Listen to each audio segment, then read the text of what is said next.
terrific if you're even good. Where anyone at all from Shirley Temple to Amy Semple is equally understood.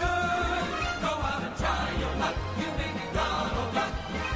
Hooray for Hollywood. Ladies and gentlemen, boys and girls, children of all ages, you are listening to a Radulich Broadcasting premiere podcast, Damn You Hollywood. And here's your host, and let me just say that he's the best combat vet I've ever seen. A pure fighting machine with only a desire to win a war that someone else lost. And if winning means Robert Winfree has to die, he'll die. No fear, no regrets, and one more thing. What you choose to call hell, he calls Damn You Hollywood. Ladies and gentlemen, Robert Winfree. You know, that works out a little bit okay. I was waiting for you to crash and burn, and you pulled off a solid 6.5 out of 10. Well, that's me all over, 6.5 out of 10. I think that might be the best introduction I've ever done for you. Well, you didn't stumble, and it was relatively accurate, because this show is my personal hell. Took me all of 10 minutes to find that. But damn it, it was worth it. I had to sit here and listen to him go, nope, wrong movie, where's the line? Anyway, everyone, welcome to Damn You Hollywood. As mentioned, I am Robert Winfree. Chuckles McGee over there is Mark Radulich. Hi! And tonight we're discussing, if you're unfamiliar with the bit of dialogue that was cribbed there and repurposed by Mark, we're reviewing Rambo: Last Blood. Yeah, that's about all I got on this one, guys. So, Mark, I have to ask this. Okay. I do have to ask this very briefly. Sure. Normally, you put crap like this on the schedule, and Sure. let me be clear, I did not object to this being on the schedule. Okay, this is not me going, I told you for months this was going to be terrible. Not the case. Expected it, wasn't complaining about it. Normally it's so you can try and build these stupid theme weeks. Yeah. You've already talked about Rambo on every other platform prior to this month. Like, every other major property we do here has done something on Rambo to this point. You couldn't rehash any of it. There's not an on trial. There's not a source material you can do. There's not even a equivalent of Austrian Death Machine, but for Sylvester Stallone, although there should be, to do on Metal Hammer of Doom. Right. So, what? Why? Well, I mean, obviously it's a franchise. It's a beloved franchise for most people who work with me, including myself. I mean, the Rambo movies are some of my favorites. We talked before the podcast started about how the story of John Rambo, the disenchanted, more on that this week, Heyo. the disenchanted, disaffected, disillusioned Vietnam vet who tries to come home to find a world that hates him, has a very nice arc if you just drop 3 from the continuity. And this one. And, well, this was before this one. So, you know, First Blood Part, Rambo, First Blood Part 2, and then Rambo, which takes place in Burma and deals with the Christian missionaries, where at the very end, he is convinced by the female Christian missionary that the world will love him. Enough time has passed. He can go home again. His personal war needs to end for his own soul. And so he does. And there's this great shot of him pulling up to his father's home with a mailbox that reads Rambo. And it didn't. The franchise obviously didn't need to go any further. The story was told. It was told lovely. And I mean, again, putting aside some of the graphic violence, which I love, by the way, I'm not saying it's terrible, but if it is those 3 movies tell a very compelling and a very touching, in many respects, story. I think people who haven't seen the Rambo movies but kind of equate Rambo with what was made fun of in movies like Hot Fuzz Hot Shots. Sorry, Hot Shots. Sorry, not Hot Fuzz. Hot Shots, and which is hilarious. Those two movies are hilarious, by the way. They are. But I think if you walk up to the average person and say Rambo, first thing that comes to your head, guy, large machine gun, blowing away large swaths of jungle. And if you watch the movies critically, what you see is embedded in the character is someone dealing with post-traumatic stress disorder. If you read about the history of First Blood, yet another movie that was saved in editing, by the way. No kidding. I mean, Sylvester Stallone has actually talked about this. There's because he did some of the editing on it and said, I want to cut all of my lines. And they cut something like 80% of his spoken dialogue that was recorded, and it works beautifully. It really does, because Stallone, for again somebody who is constantly made fun of for his inability to speak dialogue coherently, acts very well with his eyes, especially in a movie like First Blood. And again, for as much as we kind of joke about his speech patterns, when he does, Rambo as a character has two of the best moments in film. When he breaks down to Troutman at the end of First Blood, his monologue is... And again, you may not get it all the first time you listen to it because you're trying to kind of decipher what Stallone is saying, but it actually works in the context of this guy suffering this breakdown. Yeah, it's not one of those where the content is so much as important as is the delivery and the performance. It's so good. He's talking about coming home from Nam and people spitting on him. Over there, I was in charge of multi-million-dollar equipment. I could drive a tank. Here, I can't even hold down a job parking cars. Right.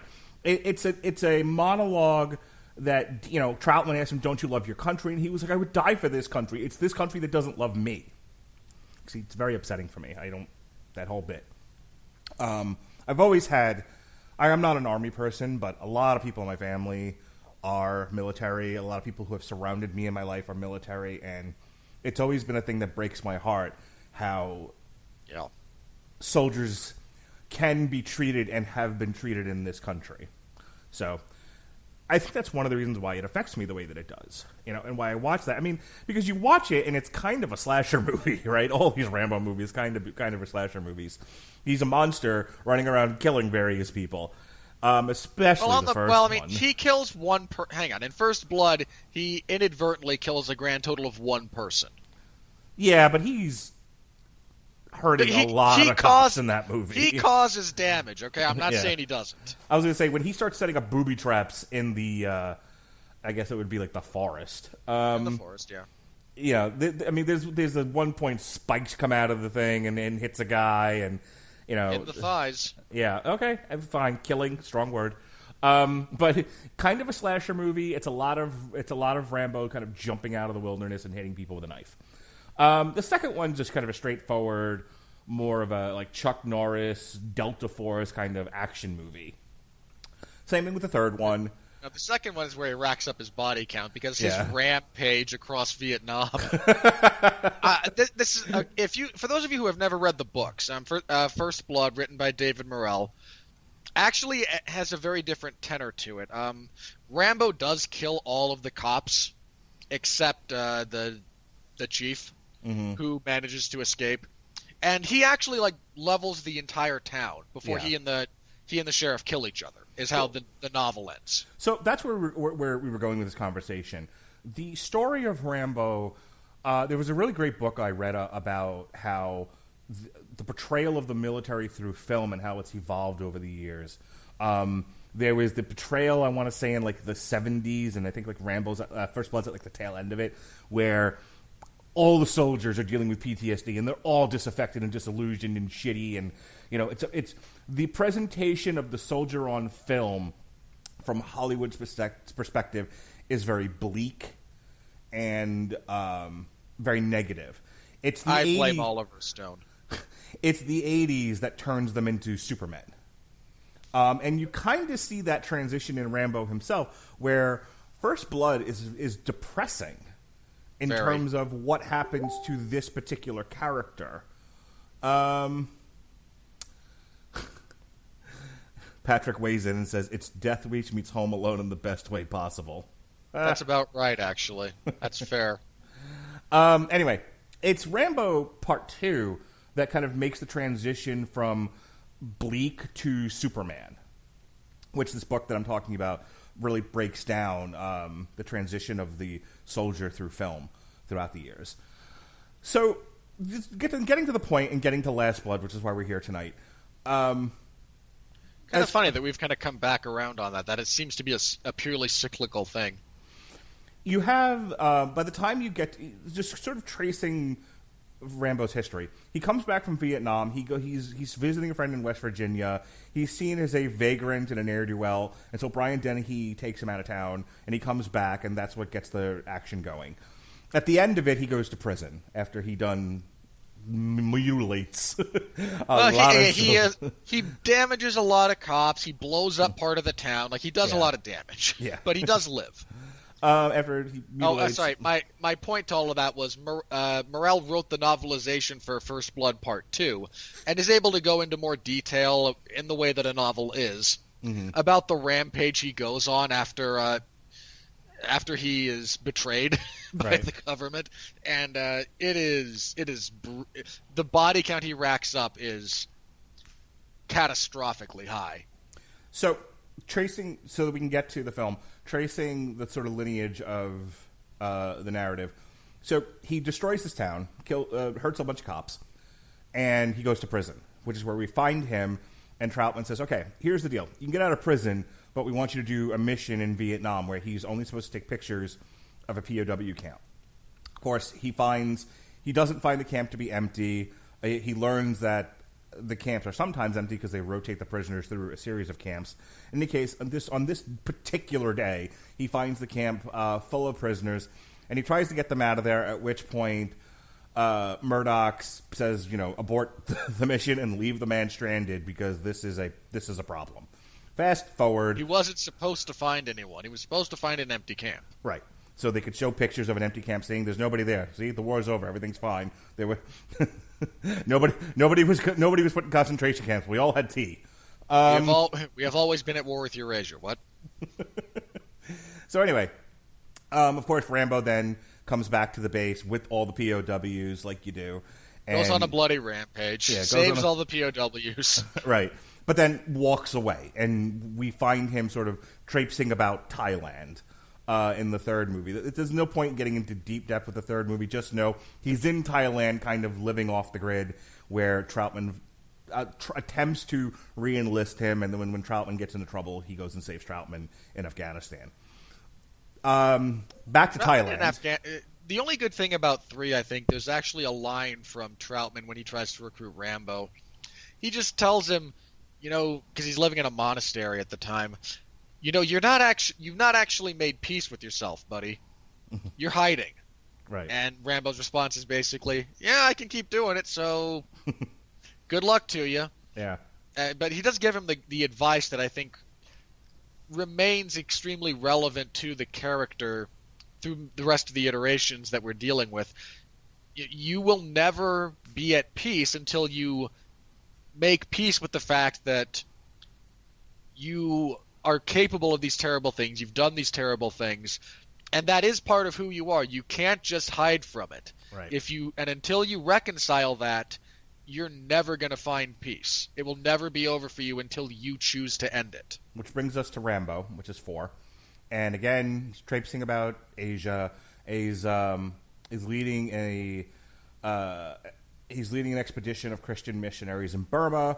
All hell breaks loose. He ends up having to Burma's a war zone. He ends up having to save the Christian missionaries from certain death in Burma. But this is where we get the bit of exchange between him and the female Christian missionary, who basically says, "You have been away for a long time. The world has moved on. You're the one still holding a grudge." Fast forward to the end of the movie and lots of deaths. He goes home. I love that final battle sequence so much. It's so good. So it's a very poignant end, and I'm going through this so that you, as a listener, you understand that this isn't just a series of action movies. dropping the third one out for a moment and just focusing on 1, 2, and 4. It's the story of a soldier who feels betrayed by his country, betrayed by his countrymen, and has been once bitten, twice shy. And when he comes home, it's truly the end of his journey. He feels at peace with the world, he feels at peace with himself, and there's no more story left to tell. Except there's money on the table. and so we're going to come up with a story. And that brings us to Last Blood. Now, the story on Last Blood is that they wanted to use this as a vehicle. And we really do need to break this down because it's a major problem with the film. They wanted to use Last Blood not just to unearth this character because still, there's money in reboots and dusting off old characters and throwing them out there. That's why the Expendables movies make money. He was successful with Rocky Balboa and the 2 Creed movies. This isn't an issue with Kraft. They were monetarily successful. I know what you're saying. I wasn't going to interrupt you. Okay.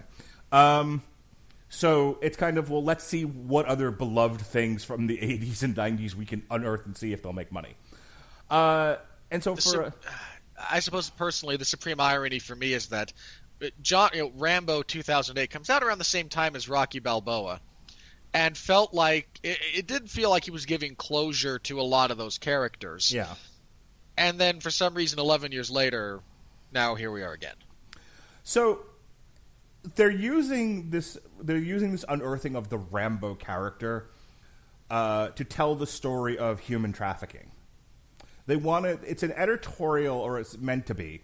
In pre-production, it was a editorial on the horrors of human trafficking, specifically the United States-Mexico border.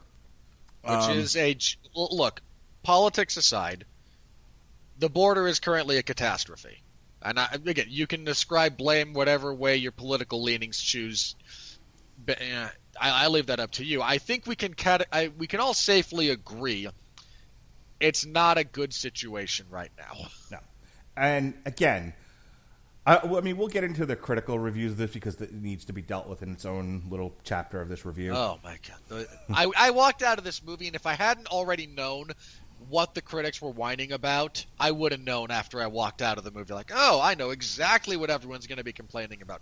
And it has nothing to do with the craft of the movie. Right. Here, the fact of the matter is human trafficking does happen.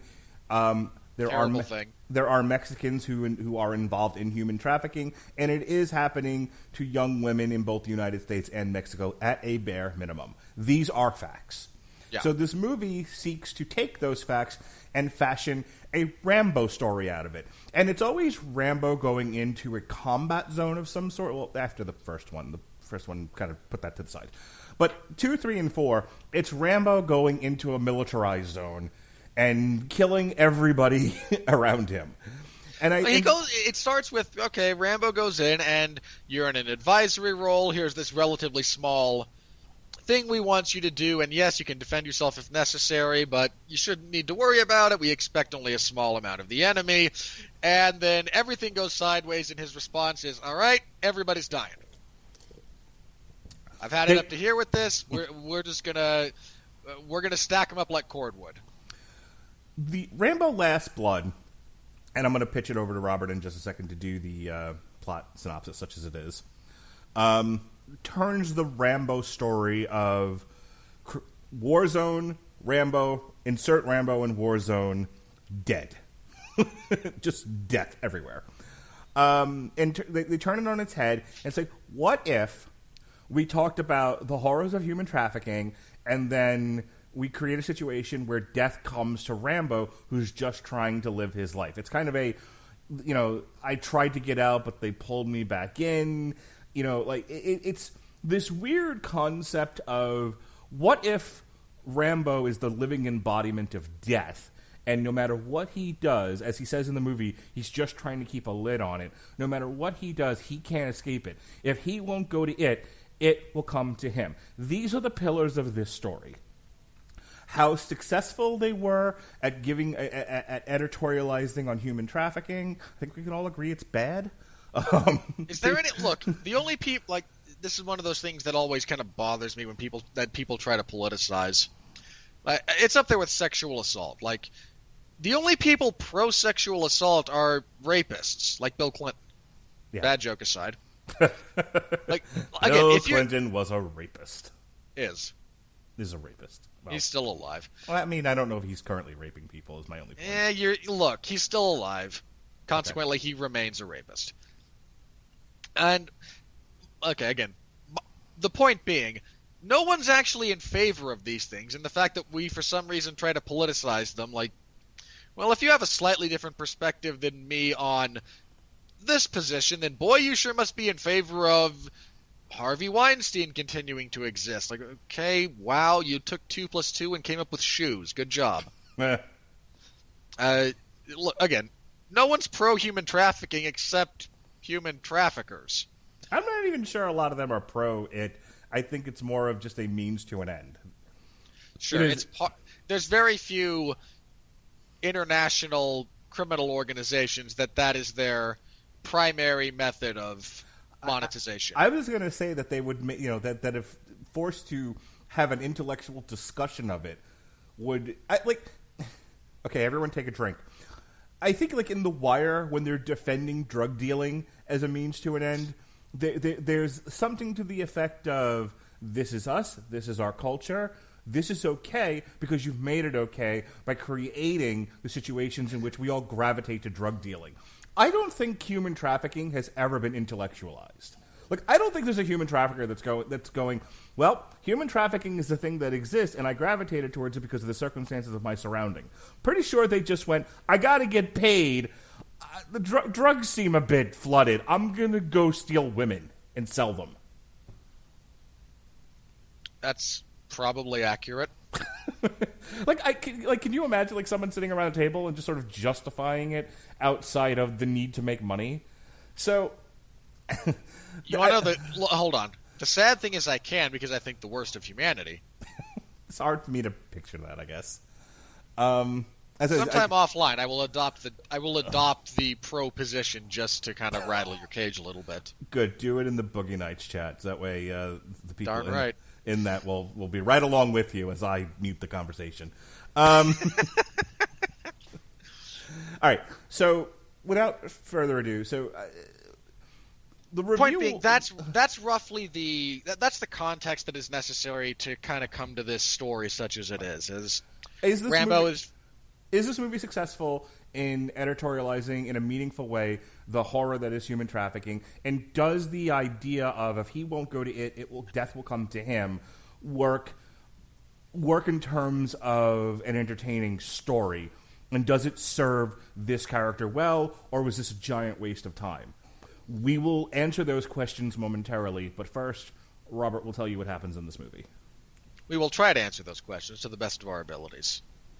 The extent to which we are successful, I leave up to you, the listener. All right. So 11 years after the events of Rambo, he was borderline too old to be Rambo in 2008. I just want to say that. And look, I kind of thought that, and then I saw Sylvester Stallone in the movie and went, oh, okay. No, he's not ripped anymore, but he still has the physicality to pull this off when used appropriately, and I think he was in that movie. You know what's so hilarious, though? Like Sylvester Stallone's not a tall man. We've talked about this with the Rocky movies, that, like, if he were really to fight at his weight, he'd be like a welterweight, not a heavyweight. But he's made to look like he's 8 feet tall in these movies. Yeah, he is. They do a lot to kind of give him presence. Because, look, most actors are less than 6 feet tall. Sure. I'm like, he's not Tom Cruise short, but he's shorter than what's presented on film. Yeah. I mean, look, Peter Dinklage is barely Tom Cruise short. I mean, come on. Go on. So anyway, 11 years after the events of the previous movie, John Rambo is living on his horse ranch in Arizona that he manages with his old friend, apparently, and her granddaughter, Gabriella. And as with all father-daughter sort of relationships, Gabriella's about to graduate, has graduated from high school recently and is looking to go to college and leave the nest, and Rambo's going a little bit of the empty nester. He's built, can I just say, his series of tunnels under his property, genuinely great. Yeah. Hilarious, but great. I love that whole thing. Like, and it's so funny. Like, why'd you build these tunnels? Like digging. Like, well, okay. no, like they asked. The best thing about that is, Gabriella is asked by her friends, "Why are there these tunnels?" And the answer she gives them is, "Well, my uncle is a little crazy and likes digging." Yeah. And his response is, "That's about right." Yeah. It was something along those lines. But I also like the fact that he's got a forge in there, where he's making knives, which is fantastic. I've done a little bit of that, not a lot, and I regret not finishing the amount that I have done, but it's a lot of fun, actually. Do you have a bunch of unfinished knives lying around your house? One or two. Oh, not a lot. Okay. And they're not that big. Like, I was barely kind of getting into it, so I'm doing like, paring knives and stuff like that. Nothing huge.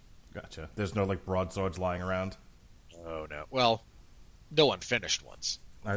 Look, I'm not going to say I don't own a broadsword, okay? Of course you do. Because I might. I mean, like an unhilted broadsword, you're still in the middle of forging. No. Nothing like that. Okay. I wish, man. I really do. Anyway. So she is apparently Gabriella is dealing with a bit of unresolved issues because her father up and left her after her mother died of cancer, or shortly before that, something along those lines. And she has her somewhat sketchy friend Giselle locate him in Mexico because she wants answers. And both John and her grandmother say, "This is a bad idea. What's he going to tell you?" John at one point just tells her he's not a good man. The response to this is, "It can't be that simple." Like, sometimes it is. Like, he just ran off because he's a scumbag. Do you want, like, not every bit of the human condition is all that nuanced. You can just let it go. You don't need to. This is an unnecessary thing, and she goes anyway, being a headstrong teenager. Giselle has, in fact, located her father. Her father tells her, "I never wanted you. I never really loved you or your mother. Then she up and died and left me with you. You don't ever have to come back here." And he kicks a puppy at some point. I mean, they go out of their way to make this guy just like the biggest douchebag. I mean, I was trying to come up with some other bit of dialogue that he could have said there. And I'm not even joking when I say that's what he says to her. Kicks a puppy. Says he's in the scene. He's wearing a MAGA hat. I mean, it was just well, I make that joke because people listening to this, I think more often than not, are going to be anti-Trump than Trump. But the supreme irony of that is you voted for him. I know I did. Talked about that on Polynix, which will be dropping this Thursday. And you know what? Let's be fair. You're probably going to vote for him again. Well, he's going to win again. Whether or not I vote for him, I'm probably voting. Well, I know I'm voting for. I actually registered Democrat for the purposes of voting for Andrew Yang in the primaries. But when he doesn't win, what a giant waste of time. And when he doesn't win because Joe Biden wins, I will once again be voting for Trump. You know what? I don't even think Biden takes it at this point. He's floundering. Okay, we're going to get sidetracked here. Politics aside. Yes, I made a bad Trump joke because the gag here is that everyone, half the people view Trump very negatively. So if you think in terms of douchebags, that's where that came from. Moving on from my terrible joke. Look, I would have said he could have been wearing a Che Guevara shirt. It would have been funny if he was wearing. Because really, in all seriousness, what kind of jackasses wear Che Guevara shirts? What if he was wearing a MAGA hat, a Che Guevara shirt, and a members-only jacket, and Z Cavaricis? There we go. With Perfect. a fanny pack, and he's kicked a puppy. There we go. And underneath the Z Cavaricis, he's wearing Zubu pants. Yes. Hell yes. and oh no, he's got like socks with those like Adidas sandals. Oh, and he's wearing what are those furry boots called? Uggs. He's wearing Uggs. Okay, yeah, we have Perfect. now created. Everyone on God's green earth can agree that that is a douchebag. Okay, there we go. And again, I joke about that, but in all seriousness, he sees his daughter for the first time in years, and he tells her, "I left because I didn't want you or her. You didn't mean anything to me. I realized I was wasting my time and my energy being there. Then she dies and leaves me with you, who I never wanted. Yeah, I left. That answer your questions? Good. Leave and you never have to come back here." Actually, his dialogue. She's upset. She tries to head back and realizes that, yes, the people who had more life experience than me were correct about this situation. Giselle goes, no, look, you can't drive back. It's dark. You're all messed up. It wouldn't be safe. Let's go get drunk, because then you can drive. At a Mexican bar. And while there, Gabriella is drugged and abducted because Giselle is a scumbag who sold her out for jewelry and payoff, I guess. I don't know. It's never firmly established what she got out of that. John, after realizing that, yes, she's gone, and Giselle actually called them to give them a heads up about Gabriella being missing, John decides, all right, I ain't having none of this. He saddles up in his truck and he heads down to get her back. This goes back. He accosts Giselle, whose lack of bullet to the face by the end of this movie I found very disconcerting. Like, she should have been shot. He accosts a low-level pimp, goes to confront a couple of high-profile, like, cartel members. This goes about as well as you might expect, considering the utter lack of plan, Mark. Man crazy has no plan. And if you're wondering, if you haven't seen the movie, but you're just interested to see what we thought about it, if you have watched either The Dark Crystal or Age of Resistance, picture Saldana confronting the Skeksis about draining the Gelfling, and then when the when the Skeksis jumped on top of her, because that's about how this goes, complete with laughter. Yeah, he shows up and gets the crap kicked out of him. An independent journalist who exists purely for the purpose of Deus Ex Machina shows up and helps recuperate him, but these scumbag brothers in charge of this cartel group realize who he was trying to save, and one of them tells him, she was just gonna exist. Like, women in her position mean nothing to us. They're less than our trained dogs. But now that I know who she is and that she means something to you, I'm going to ruin her life even more than it is already. And I want you to think about that every day until you die. Because, you know what, at least his brother is sitting there talking comments that's like, just kill him. What are we doing here? But in classic villain fashion, he does not kill the hero when given the opportunity. No, instead he is chained up and put into some sort of device where he is slowly lowered into lava. But he's able to get into his... Oh, wait a minute. That's Batman in the 60s. That's not just Batman in the 60s. Let's be fair. That's every Batman. True. And every some James Bond. Oh, it's all... Look, every James Bond, every Batman. No, Bane, I will not kill you. You're the only person who can potentially stop me. I want you to suffer, and then you have my permission to die. Even though I could have just broken your neck and made my life infinitely easier. But no. Or Joker. Hey, I could kill you, but boy, what would I do without you?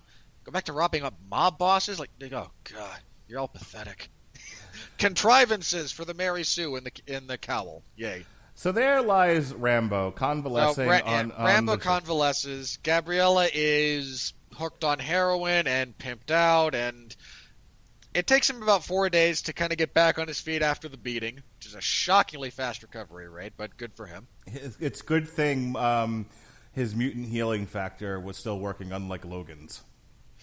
In all fairness, it works about as well as Wolverine's and Logan's. Well, no, but they made a point of saying his healing factor would slow down. This man suffers facial scarring and being kicked repeatedly from head to toe in 4 days. His mutant healing factor is fine. Yeah, I don't know how many of you have been, hit really, really hard like that, but sometimes the swelling is barely down in 4 days, which is not a good sign, mind you, but it does happen. Anyway, he implores the independent journalist who is investigating these people, not actually for a story, but more because they abducted and did the same thing to her sister, and now she wants vengeance, but is largely impotent. So she does kind of point him to the whorehouse in question. Rambo goes all old boy with a claw hammer through everybody there, which was kind of great. Does find Gabriella, gets her into his truck, starts heading back home. She dies along the way. He gets all the way home. They bury her. He sends her grandmother away and decides, you know what? Vengeance shall be mine. I am death. They will know my pain, and it will be the last thing they ever feel. Heads back down to Mexico with nothing but knives in a very badass sequence that I wish we'd seen more of. Cuts through one of the brothers' entourage and then decapitates him, dumps his head on the highway as he's driving down. That was so great. To incite the remaining brother to gather everyone up and bring them back to his... Because they stole his identification when they accosted him the first time, so they know where he lives. They all saddle up, go through a tunnel under the border, drive onto his property, but John Rambo has had enough time to prepare. How much time is deeply unclear. Time's a little bit funky in this movie. He proceeds to set off a bunch of his booby traps. He massacres all of them. He deliberately saves this final cartel head for last, then pins him to a door with arrows and brutally carves out his heart with his knife. And shows him said heart. Well, that's kind of the point. I mean, if the guy whose heart you're yanking out is not conscious long enough to actually see you holding it, you have wasted your time. Yeah. I mean, at that point, there's no reason to actually yank it out. So there are two endings to this movie. Ending one is after he's done massacred everybody and carved out this guy's He heart. literally sits on his porch and vows to continue fighting for the memory of all the friends and loved ones that he's lost. Then there's a montage, which was actually better than most of the movie. I got more emotional watching that montage than I did watching the movie. And in the final sequence of the montage, he literally saddles up a horse and rides into fuck all. Into the sunset. Yeah. So the sunset, fuck all, the woods to live deliberately, choose your ending. And that's where things end. Okay. I'm going to start here, just very briefly. Okay. This is not a well put together movie. No, it isn't. The time frame is never exactly clear. At some points they want to be very specific with their chronology. At others, it's kind of whatever. I mean, you're not entirely sure how long things have been going on, how much time has passed. The dialogue is not especially good, which is kind of sad, because even when his dialogue is more, short and clipped, a lot of Rambo's other dialogue has been pretty great, even when it's comedic. I mean, I always laugh in Rambo 3 when he's going through his gear with his escort, and he comes to the snapping and the chemical lights, and this is a blue light, and the guy goes, "What's it do?" Turns blue. Or, I mean, one of my favorite lines from him is actually in John Rambo when the missionaries are trying to hire him to take them into Burma, and he's like, "I don't really want to do this. Who are you?" "We're Christian missionaries. We're trying to go in. We're providing relief and medical supplies. And are you bringing any weapons in?" "No, of course not. You're not changing anything, then, man." Murdoch, you're not coming to get me. I'm coming to get you. He at least normally has decent lines of dialogue, and here it just feels overwrought and melodramatic. Colonel, Do we get the win this time? It's entirely up to you, Rambo. Dun dun dun dun. You see, that's actually kind of, for that character, it makes sense for him to ask that. Mission accomplished. Okay, are you done now? Yes, I'm done. Okay. As long as you're done. So, again, his dialogue here isn't all that great. There's not a lot of time there's not a lot given to the other characters, and even in Rambo, where the big bad guy is just a Burmese warlord, there's a couple of scenes with him. I mean, there's the one scene where he massacres a couple of villages to establish who he is. Then there's actually the scene when they're breaking everyone out of prison and they're all engaging in various levels of debauchery. And you just see that he orders a young boy, that one of his subordinates brings a young boy to his cabin. That's really all that needs to be said there. And again, he's not given backstory. I'm not asking for the world here. There's enough provided to give him context outside of his relationship with Rambo. He is a person that exists in the world. I'm not sure these chuckleheads do. Like, they exist when they come on screen and they stop existing when they leave it, and I mean that as an absolute negative in this instance. Did we really need the speech about how women are less than dogs? Wasn't that pretty evident in what they were doing? This is the ultimate show don't tell movie in terms of they did nothing but tell you and didn't trust the audience to see what they were showing.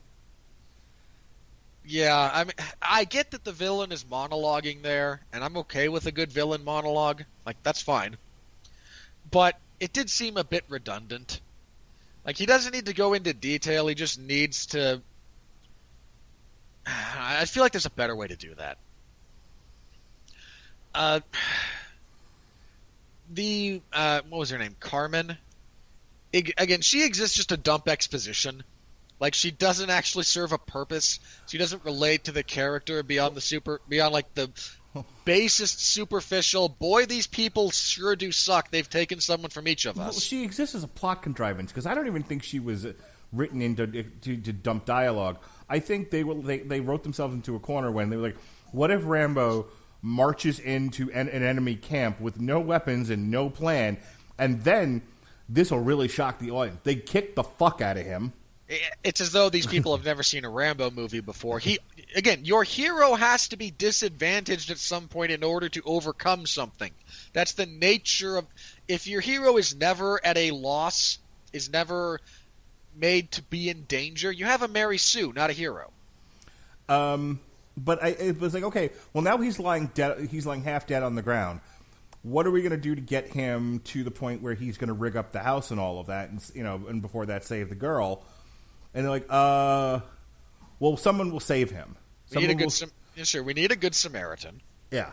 Well, who's going to be a good Samaritan in this part of the...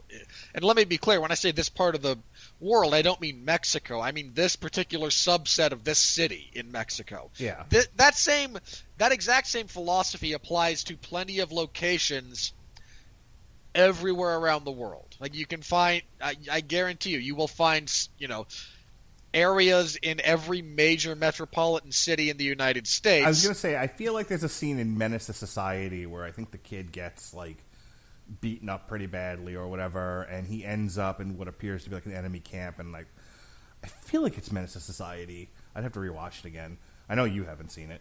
But, like, like the gang members, like, come out, and, like, you think they're going to, like, murder the kid, but they actually, like, take care of him. Again, Good Samaritan...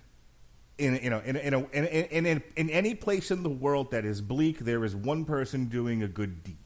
That was it. And this can happen anywhere.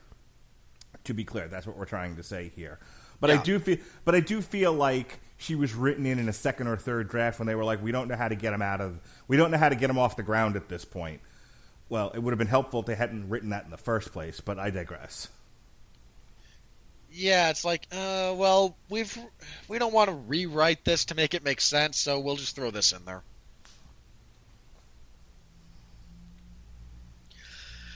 So, there's again this is just not a very good movie. That said, when it gets going with the actual action sequences, which is sadly the only thing done competently, it's kind of fun.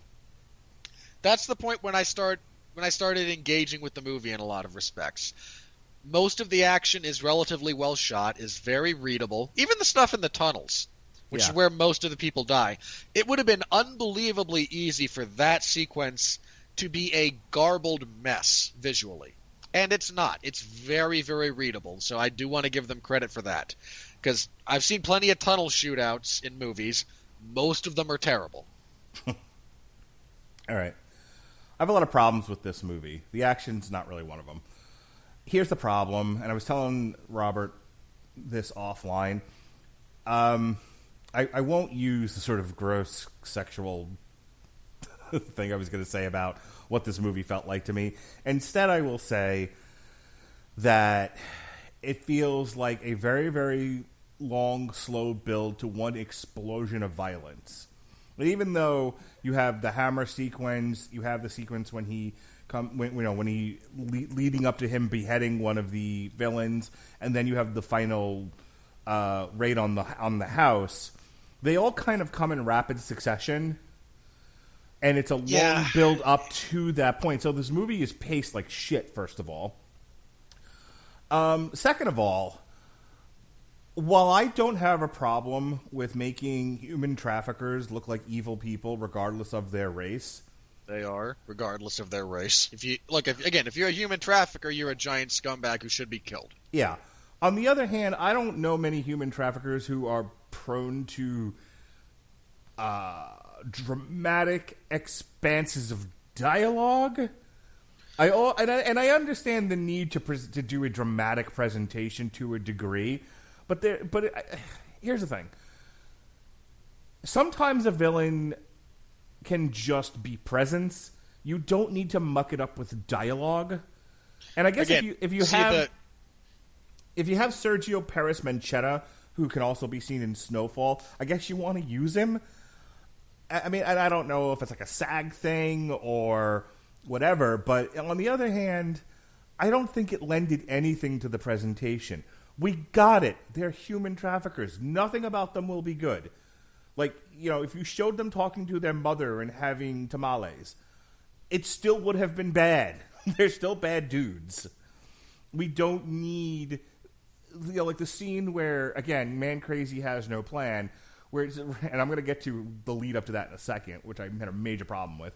But, so Rambo just fucking waltzes in to this enemy camp, and it's a scene that goes unnecessarily long, because the villains are just going on and on and on.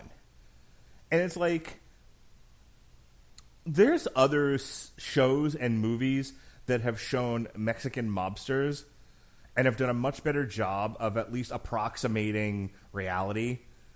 They're not, again, given to these large swaths of overdramatic dialogue. They just shoot the fucking people. And even if you don't want to necessarily shoot Rambo, like, I would have, in this particular case, I would have been okay with a John Wick thing. Shoot him twice and throw him off the building, and somehow he lives. I'd have been okay with that. He's Superman. I get it. But, yeah, they made the villains over the top. They made the dad over the top. It was just like, everyone is so over the top shitty, it took me out of the movie. But even before that, so you have, like, the leading, as you're getting, first, the character of the niece in this case, it's not really his niece, but he sort of treats her that way. Gosh, what's her name? The actress? Yvonne Mariela's Gabriella. I'm sorry. I was confused. Do the first name again, please. Yvette. You said Yvonne. Did I? I meant Yvette. You did. So, Gabriella, who I had to read it because I didn't want to say Giselle. Like, I was getting the two characters confused. So Gabriella, they don't do a great job of establishing her character. She's just kind of given just enough character to where you're going to feel bad eventually when they kill her with heroin. And you're scared for her when she's in this terrible plight. But I kind of think no matter who they put in that situation, you as an audience member would have felt bad for. And so her character is essentially damsel in distress who makes bad decision. That's all there is to this. So again, this movie clocks in at about 89 minutes, okay? 1 minute shy of an average 90-minute mark movie. And it's as if to say, we just want to get to Rambo killing people. That's all people showed up for, which is why, as many problems as I have with this movie, that's the one thing I'll forgive it for is like, let me get there. But they don't take any time to establish her as a character. They don't take a whole lot of time really establishing this family. I didn't understand who the grandmother character was. Like, I thought like maybe that was an extended part of John Rambo's family, and then I had to read the Wikipedia page like, oh, it's his longtime friend. How? Oh. He's been out of the country for most of his life. Like, was that a housekeeper? Like, what the fuck? Look, this movie, and this is a major, major failure of the writing. Everything in this movie is presented purely as it relates to Rambo, and only in the briefest possible sense. Yeah, it's literally like there's no sense of any of these characters. Again, there's no sense of of who these characters are, absent how they relate to Rambo. Well, and that's a major failing. It's like if you ever played the board game Mousetrap, where you have to go through this elongated setup with these little things that all. I have played a lot of Mousetrap. What is it, Rube Goldberg machine, essentially, that this marble travels through. That's all they are. They're just like little bits of this individual machine that all lead to Rambo going on a murder rampage. So anyway, there's not a single good character in the bunch. I put this off long enough. I need to talk about this. I need to get this out of my mind. The thing I hated about this movie is if you're sitting around a writer's room and you're like, let's unearth the Rambo character. Okay, we've kind of told his story, so at this point he has to be a vehicle for an issue we want to talk about. Can't really do PTSD anymore. We did that already. That was his story. Well, what else is out there? And you're just kind of like going through a list of things, and someone shoots out, how about human trafficking? Okay. So far, I'm with you. Yeah, this is all okay so far. I mean, the bare bones of this story are not the worst. So, if you're going to do human trafficking, fucking do it. Show it all.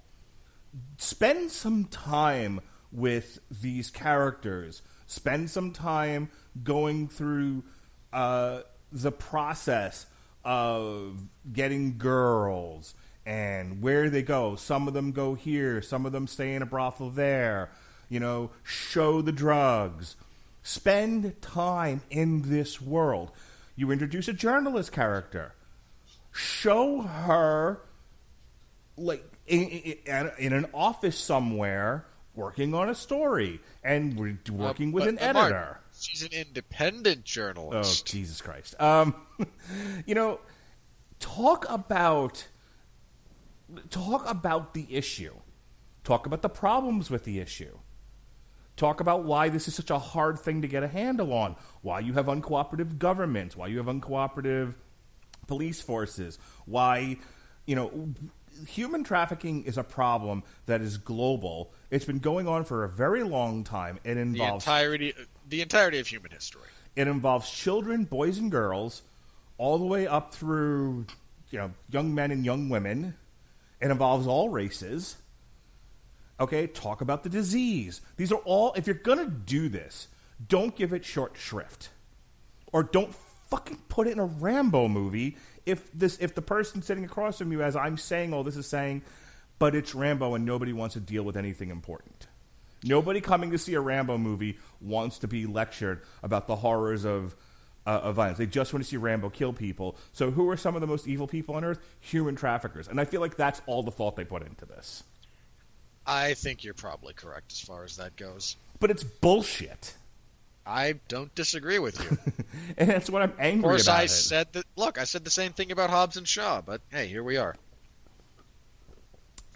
Did you feel like it was bullshit? They didn't tackle the problem of No, human enhancement.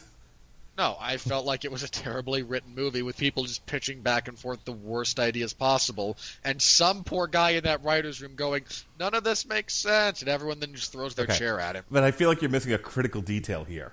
There wasn't somebody in the room going, you know what we should deal with in film in an editorialized fashion? The real problem of human enhancement.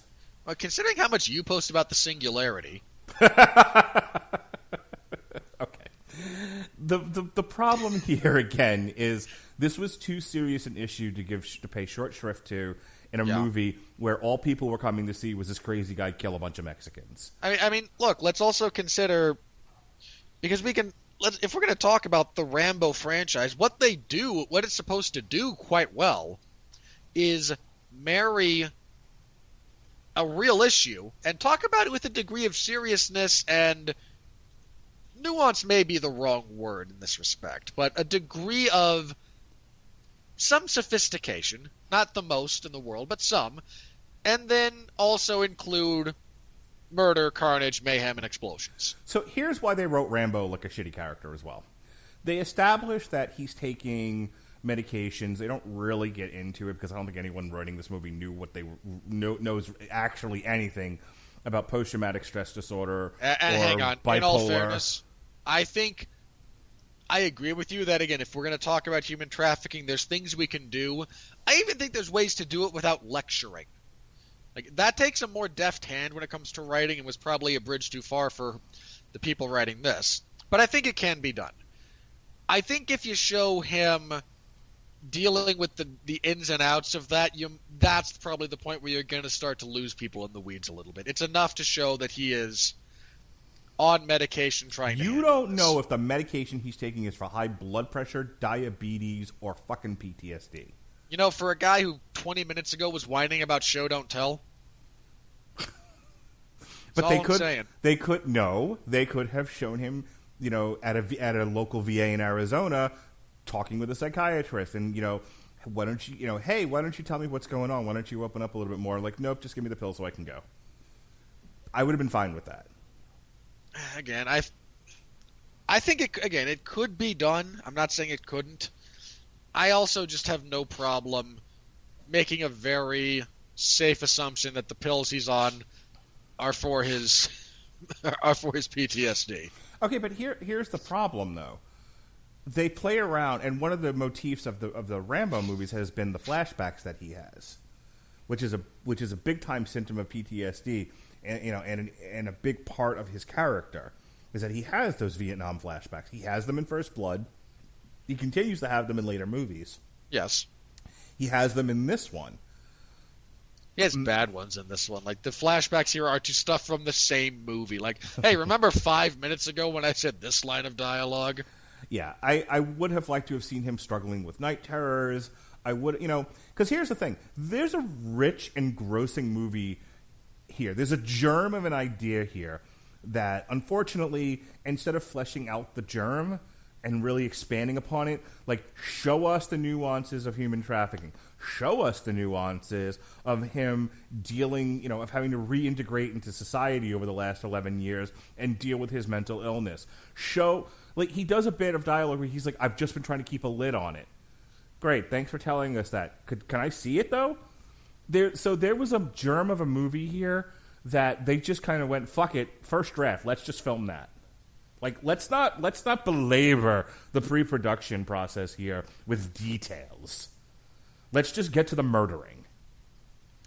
So, I feel like, and here's the thing, I have nothing to say about the final action sequences or any of the action sequences for that matter. I will say this though. As Robert said, all the action sequences are fine. I've covered the shitty way they dealt with the unnervingly shitty way they dealt with human trafficking, the unnervingly shitty way they deal with mental illness in this movie. I feel like they underserved the Rambo character, especially given all that we went through in the previous 4 movies. The action sequences are when we finally get there are like the only saving grace of this movie. But then again, that's the only reason why anyone went to go see it. And well, hold on. You know, I wouldn't say that's the only reason people went to go see it. Oh, really? Hang on.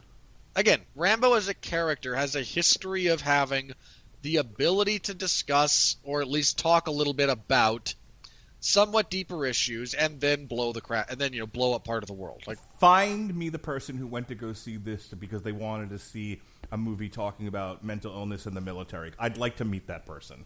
Hi, Mark. Okay, you don't count for anything. No, you. Okay, I don't count for anything ever. Okay, neither of us count.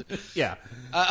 Okay. Look, the point that I'm trying to make here is, I'm willing to give elements of the audience a small bit of the benefit of the doubt here. When did you fucking turn into me then? Hang on, let me finish, please.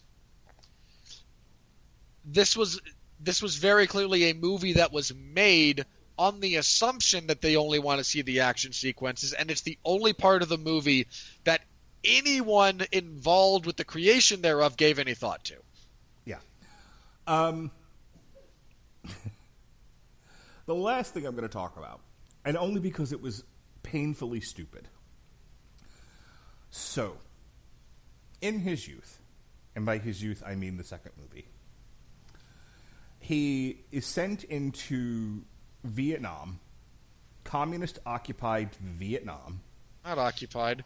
They actually that's the legitimate government. For certain values of dictatorships being legitimate, I suppose, but... You got a better word than occupied? Because I can't think of one. Look, he goes into the communist country. Okay, fine. So he's dropped in the middle of communist Vietnam after he has to cut his gear away.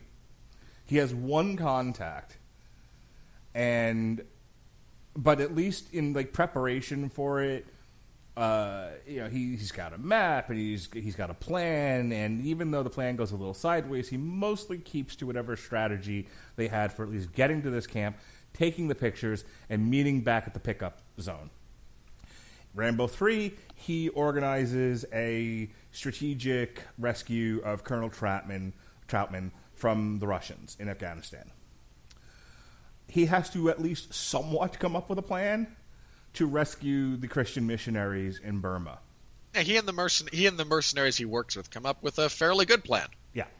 So I understand that his niece-ish fled to Mexico on a mission from God, but even so, how dare you reference the Blues Brothers here?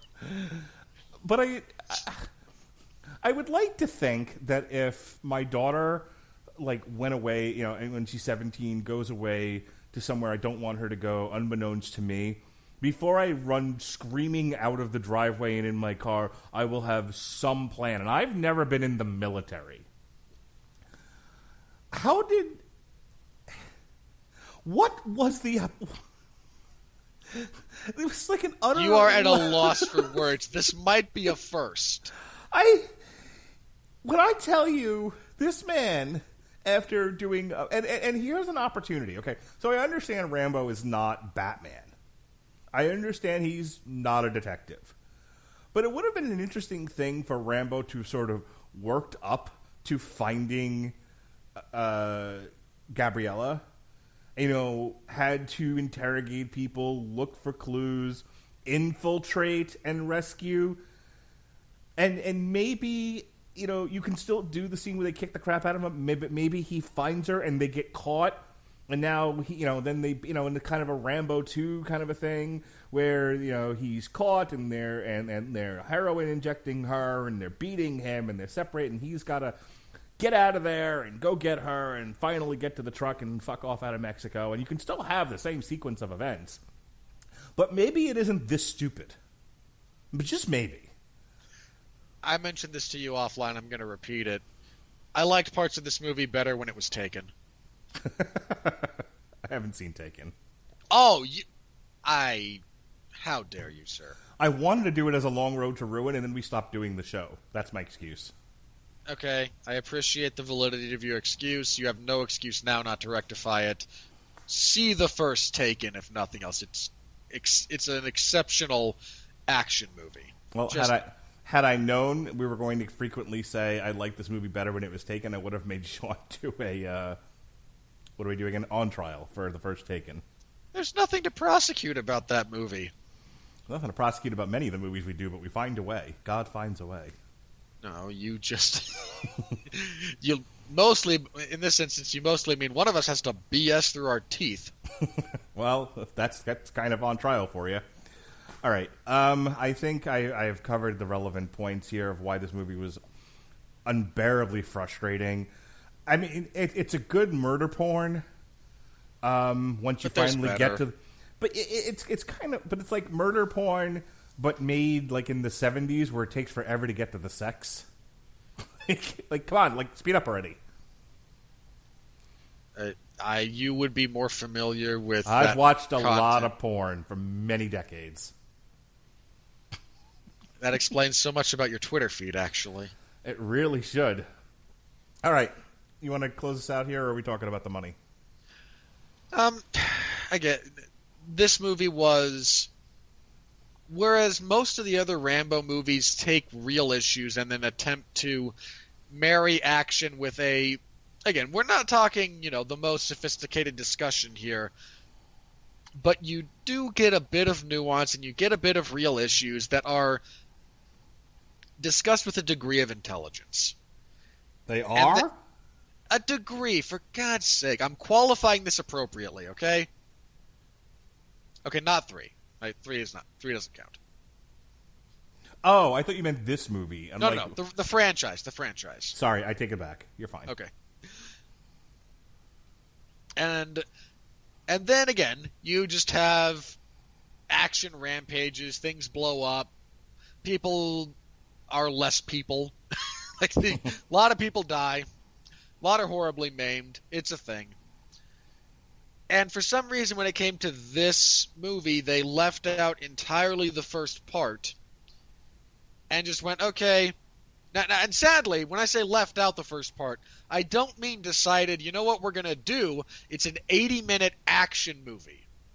And we're just going to enter on action, and it's going to be nothing but battle and explosions and bloodshed for the entire runtime of the movie.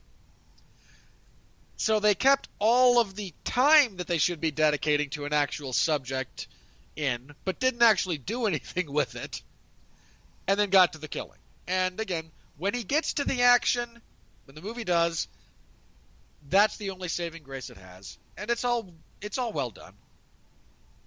But it's sadly about 15 minutes of an 89-minute movie, which manages to feel even longer than that. And 89 minutes is nothing. There are children's movies that are more than that. Yeah. All of which your son has walked out of because he has even less of an attention span. You shut your fat face. Tell me I'm wrong. He has not walked out of any movies. He cannot drive. You know what I mean.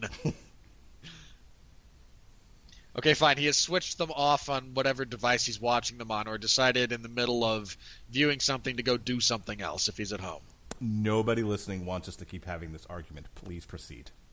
I'm not sure that's true, but I will defer to you in this instance. Yeah, that's it for me. It's just not a very well put together movie. When it actually gets going, it's perfect. It's perfectly acceptable, but there's not enough stuff to it's not. The stuff that's acceptable is not exceptional enough to make you really okay with dealing with all the crap. I feel like the new version of Death Wish was better.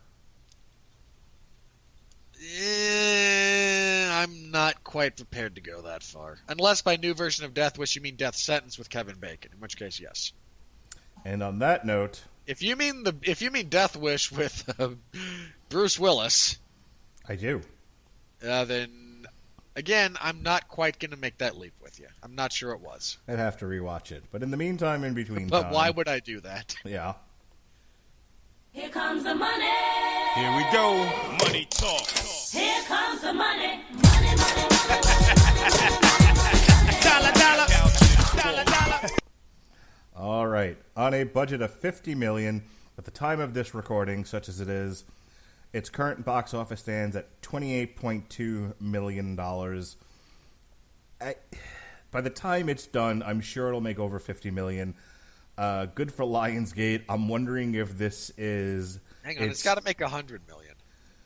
It's got to make $100 million. It probably gets to $100 million at some point by the end of its total theatrical run.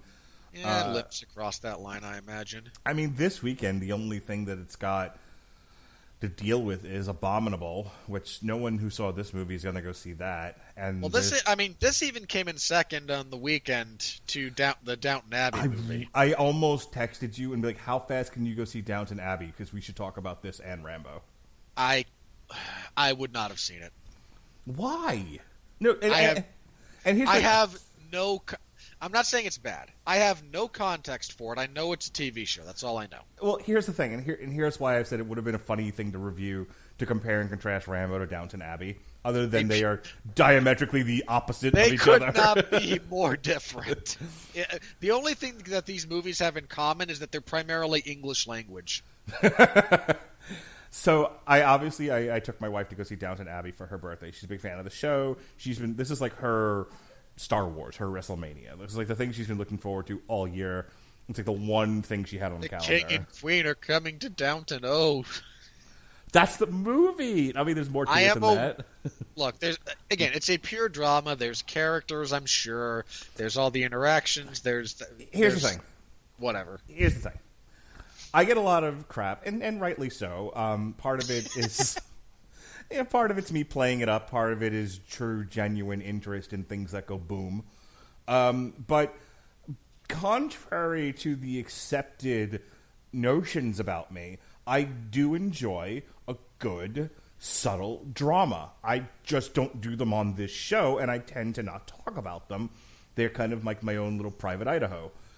And have you ever been to Idaho? I have not. I know that's a thing, though. My own private Idaho.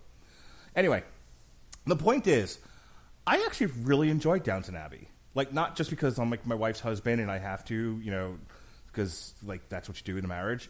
I genuinely enjoyed the movie. I haven't seen anything this subtle.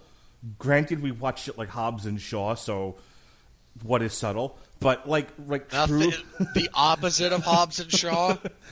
I haven't seen a movie this subtle with this level of acting, and when the high drama is the king and queen's servants demanding that they serve their king and queen, and the conflict that arises with the Downton Abbey staff. They're like, "You're in our home, so we should serve," and what an honor it is to serve the king and queen.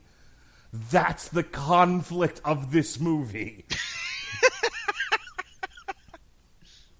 I mean, the conflict is which group of us will get to serve the king and queen and the distinguished guests that have graced us with their presence. Yeah. I enjoy a good subtle show, but man, I might have pulled my eyes out trying to get through that. And that's why I wanted you to see this. Like, I think like you just hate me that much. In the same week, you will put me through a terrible action movie, such as it is, and a well-made drama that I have no ability to engage with whatsoever. Yeah, I really wanted to do both. I hate you so much.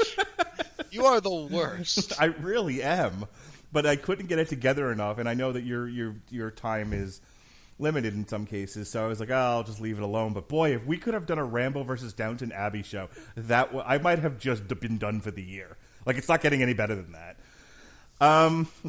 Anyway, back to Rambo. It did not win the weekend, obviously. Downton Abbey did. So what I was getting to was there's like a Judy Garland biopic. Damn it! Really? Well, I'm surprised it exists. That's what I mean. Oh, okay. I was like, really? Not your pronunciation. Like, I'm really surprised that's a thing. Yeah, and I want to go see it. It stars Renee Zellweger. She's apparently still around. Oh, God. How is she going to play Judy Garland? Judy Garland was dead before Renee Zellweger's as old as she is right now. Well, I mean, this is like late. There's no way. This is later years Judy Garland. This is like after lots of alcohol and bulimia. So yeah, I'm really. I no. Like, Renee Zellweger, just no. So anyway, no one going to see Judy Garland is going to see this movie. No one going to see Abominable is going to see this thing. Hopefully no one sees Abominable to begin with. I think my kids are going to go. I'm not going with them. I'm also not going to take them to see the Addams Family, but that's a whole other podcast. In any case. So, but the following week is Joker, and then we kind of dive headfirst into the October movies, and there's some fairly... there's some pretty good competition, pretty stiff competition for this sort of thing. You've got Zombieland 2 Double Tap, you've got Maleficent, you've got Joker. There's a lot going on in the month of October to where I don't think Rambo's going to get lost in the shuffle. So it probably ekes itself out to $100 million, but I think that's more hope than actually going to happen. Yeah, again, if it gets to that finish line, it's limping. Yeah, it's stripping. As for, like I said, the weekend, darn it.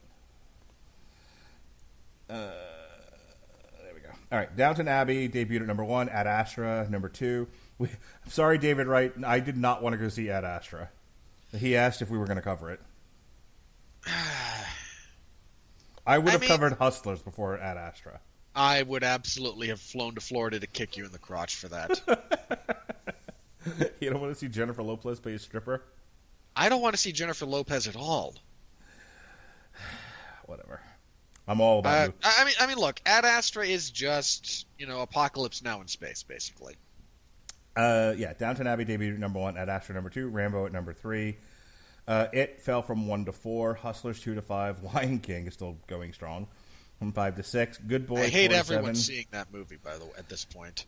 Angel Has Fallen 3 to 8, Overcomer 7 to 9, Hobbs and Shaw 6 to 10. Hot damn. Indiana Jones and the Lost City of Gold 10 to 11. That's Dora, not Indiana Jones. That's a terrible comparison, and shame on you for making it. Says you. Says everyone.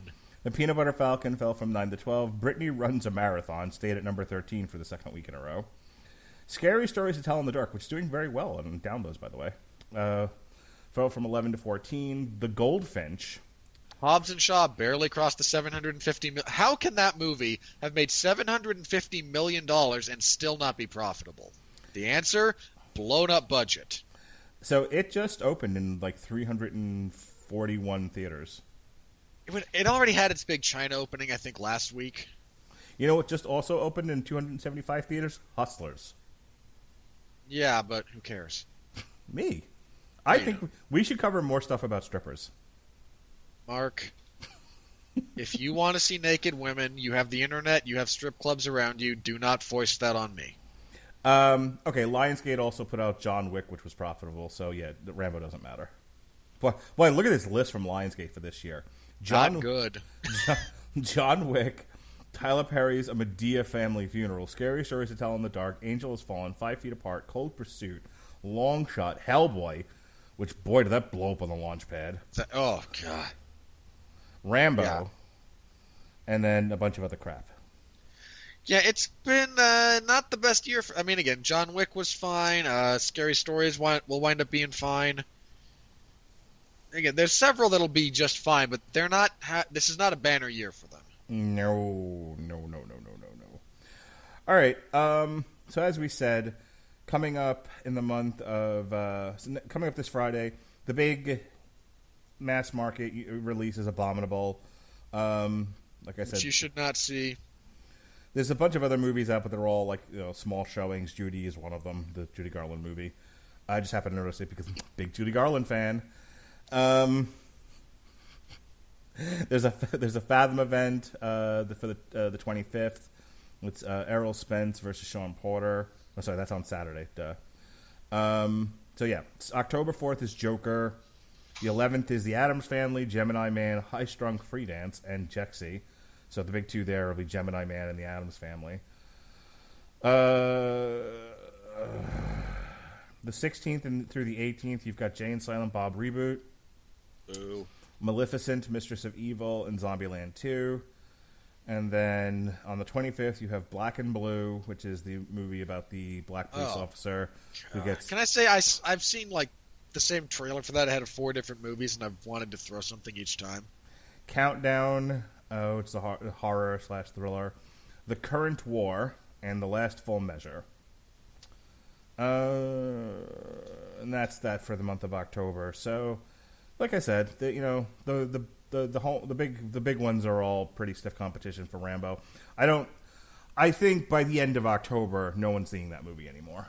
Nah, it's done by then. So, all right. That brings us to the final part of our podcast here. Not a whole lot to talk about with regards to the money, so here we go with the Rotten Tomato reviews. But I just gotta know one thing. Are you ready? No! I said, are you ready? No, God! No, God, please, no! No! No! No! Okie dokie. So many to pick from. I imagine you're just bummed. Like, you looked up, I wonder which ones are I wonder how many of these I will have to choose from, and what will my process be? And then you just, like, buried in an avalanche of options. Here's a good one for you. Caillou Pettis of Battle Royale with Cheese. Oh, hold on. Spell the first name, please. Caillou. Caillou. That's what I was waiting for. I knew you'd get there. Caillou Pettis of Battle Royale with Cheese. You got nothing on Battle Royale with Cheese, huh? I mean, what's there to say about that kind of title? Rambo Last Blood is disappointingly bland and lifeless, with an incredibly predictable story, cliche villains, and its action scenes are few and far between. The movie was almost as bland as your review. Let's see. Jackie K. Cooper of JackieCooper.com. Self-employed loser. Thank you. Coming off the success of his Rocky reboots, this is a big step downward. The movie has to pile on the gore just as hard to justify the horrific revenge. Doesn't work, but you won't be bored. Hold on. What do you mean the movie has to pile on gore to justify the... No, you have to do something horrible to justify... You have, like, reversed cause and effect there. Shay Serrano of The Ringer. I didn't like it. Oh, because The Ringer. Oh my God, this is written like one of my kids' talks. I just didn't like it because it wasn't fun. Like, to illustrate this particular... He actually put like, comma. Like, comma, to illustrate this particular point, Assassins, which had a Latino bad guy, or, period, or Clever, parentheses, like Demolition Man, comma, which had a black bad guy, period, or sexually interesting, parentheses, like The Specialist, period. Wow. Who wrote that? Like, okay, I know what this is. You lazy bastard. You didn't even write that, did you? You used some, like, talking, like, speech-to-text thing. That's what you did. You couldn't even be bothered, and if this guy, like, just has no hands, I'm going to feel like a jackass. But that reads like... I didn't actually type anything out. I just spoke into a microphone, and this is a rough approximation of what came out. That's terrible. Susan Granger of SSG Syndicate. Mercifully, it only runs 89 minutes. Oh, she's terrible. Let's see. Some of these I actually really agree with. Tim Hayes, Sight and Sound. Last Blood is a swing into straight exploitation movie territory. From its one-act structure to its urban slaughter with blades and hammers, to its scuzzy sex trafficking scenario, plus some wildly homoerotic wounding. I'm sorry, fuck? what? This movie's a lot, but I didn't get homoerotic out of any of it. Like, even the wounding, like, how... Okay, he hits the one guy in the crotch with a hammer. That's just effective. Not only that, he's in a brothel where dicks are out. Yeah, like... It's thematically appropriate. Like, oh, you're in here with an underage girl who's here against her will. You know what? I'm going to hit you in the crotch. Yeah, right. Hitting the dick. That seems appropriate. Yeah. Like, how do you get? You don't understand. Their faces were marked. How is that homoerotic? I don't know, but I'm not going to kink shame. I will. No, you're the one that always says I don't want to kink shame. Don't start now. I mean, look, I say it, but I don't mean it. Matthew Turner, The List. The horrific The List. The horrific finale makes Rambo himself seem like the real monster. Shut up! Making you briefly wonder if Stallone is aware of the irony. On balance, one suspects not. Shut up. Oh, God, no. All these... You know what? Brief tangent, okay? Oh, here we go. I'll be brief. The death of photojournalism has been a real detriment to society as a whole. And I don't mean that we have other I don't mean, we've lost photojournalism as far as, well, film that is developed via chemicals is now essentially obsolete. I mean, a bunch of you lazy jackasses who choose not to show pictures of the atrocities committed by the Mexican drug cartels. You have no idea the horrible, horrible things that these people do. Look, I know that it was a somewhat badly worded comment when Trump just called when Trump mentioned that they're animals. The people who do what those people do, yeah, you know what? I'm going with subhuman. Doing what they do to other human beings, I don't have a better word for it. Or if I do, I'm going to choose not to use it out of respect for other people listening and the fact that maybe you guys, don't want me to go into profanity-laden tirades. What a concrete world we're living in where we're such... I don't know what the right phrase is. You're better at this than I am. But this idea of, perfectly well when Trump said they don't send their best over here, they're rapists and murderers. He's clearly talking about the criminal element that comes over the border. He wasn't addressing like the typical, Mexican family who's just trying to trying to participate in the American experience. He clearly wasn't addressing them. He's literally discussing, the question, I believe wasn't that whole summit, him talking with a bunch of law enforcement officers? Right. And some of them complaining about the stupidity of sanctuary cities. Yeah. And he's like, yeah, no, I know how terrible it is. I know that these are terrible, terrible people. It was a line utterly taken out of context and then made to reflect his supposed opinion of all Mexicans. And it's like, look, I'm not saying the guy's not a racist. I'm saying in that particular moment, he was not saying all Mexicans are rapists. But that's been the headline because we're a concrete group of idiots. I mean, look, I'm a fairly concrete individual. You've said so. Even I can appreciate context. I don't know, have we all decided that we're going to self-diagnose various levels of autism and are now just engaged in method acting? All right, what's going on? Anyway, that's point, genuinely funny, by the way. Thank you. I get one every now and then. The point being, these are not good people.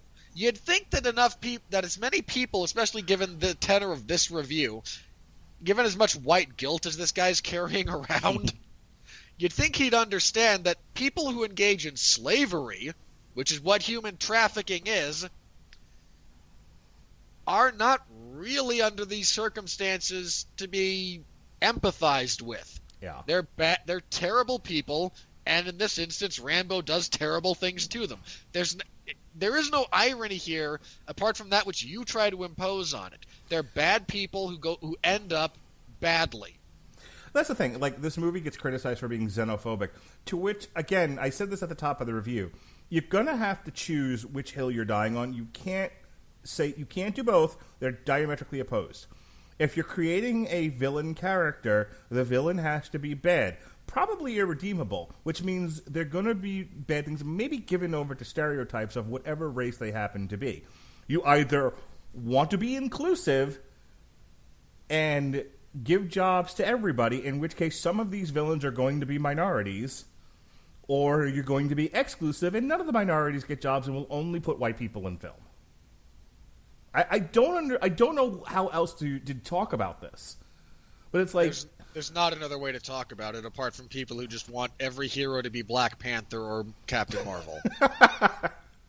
I guess that's the thing. It's I guess this would have not offended people had one of two things happened. One, Rambo's fighting a bunch of white terrorists, it's like neo-Nazis or something, or had they either gender or race swapped Rambo, and again the villains were all white. I guess that's the only way this is acceptable.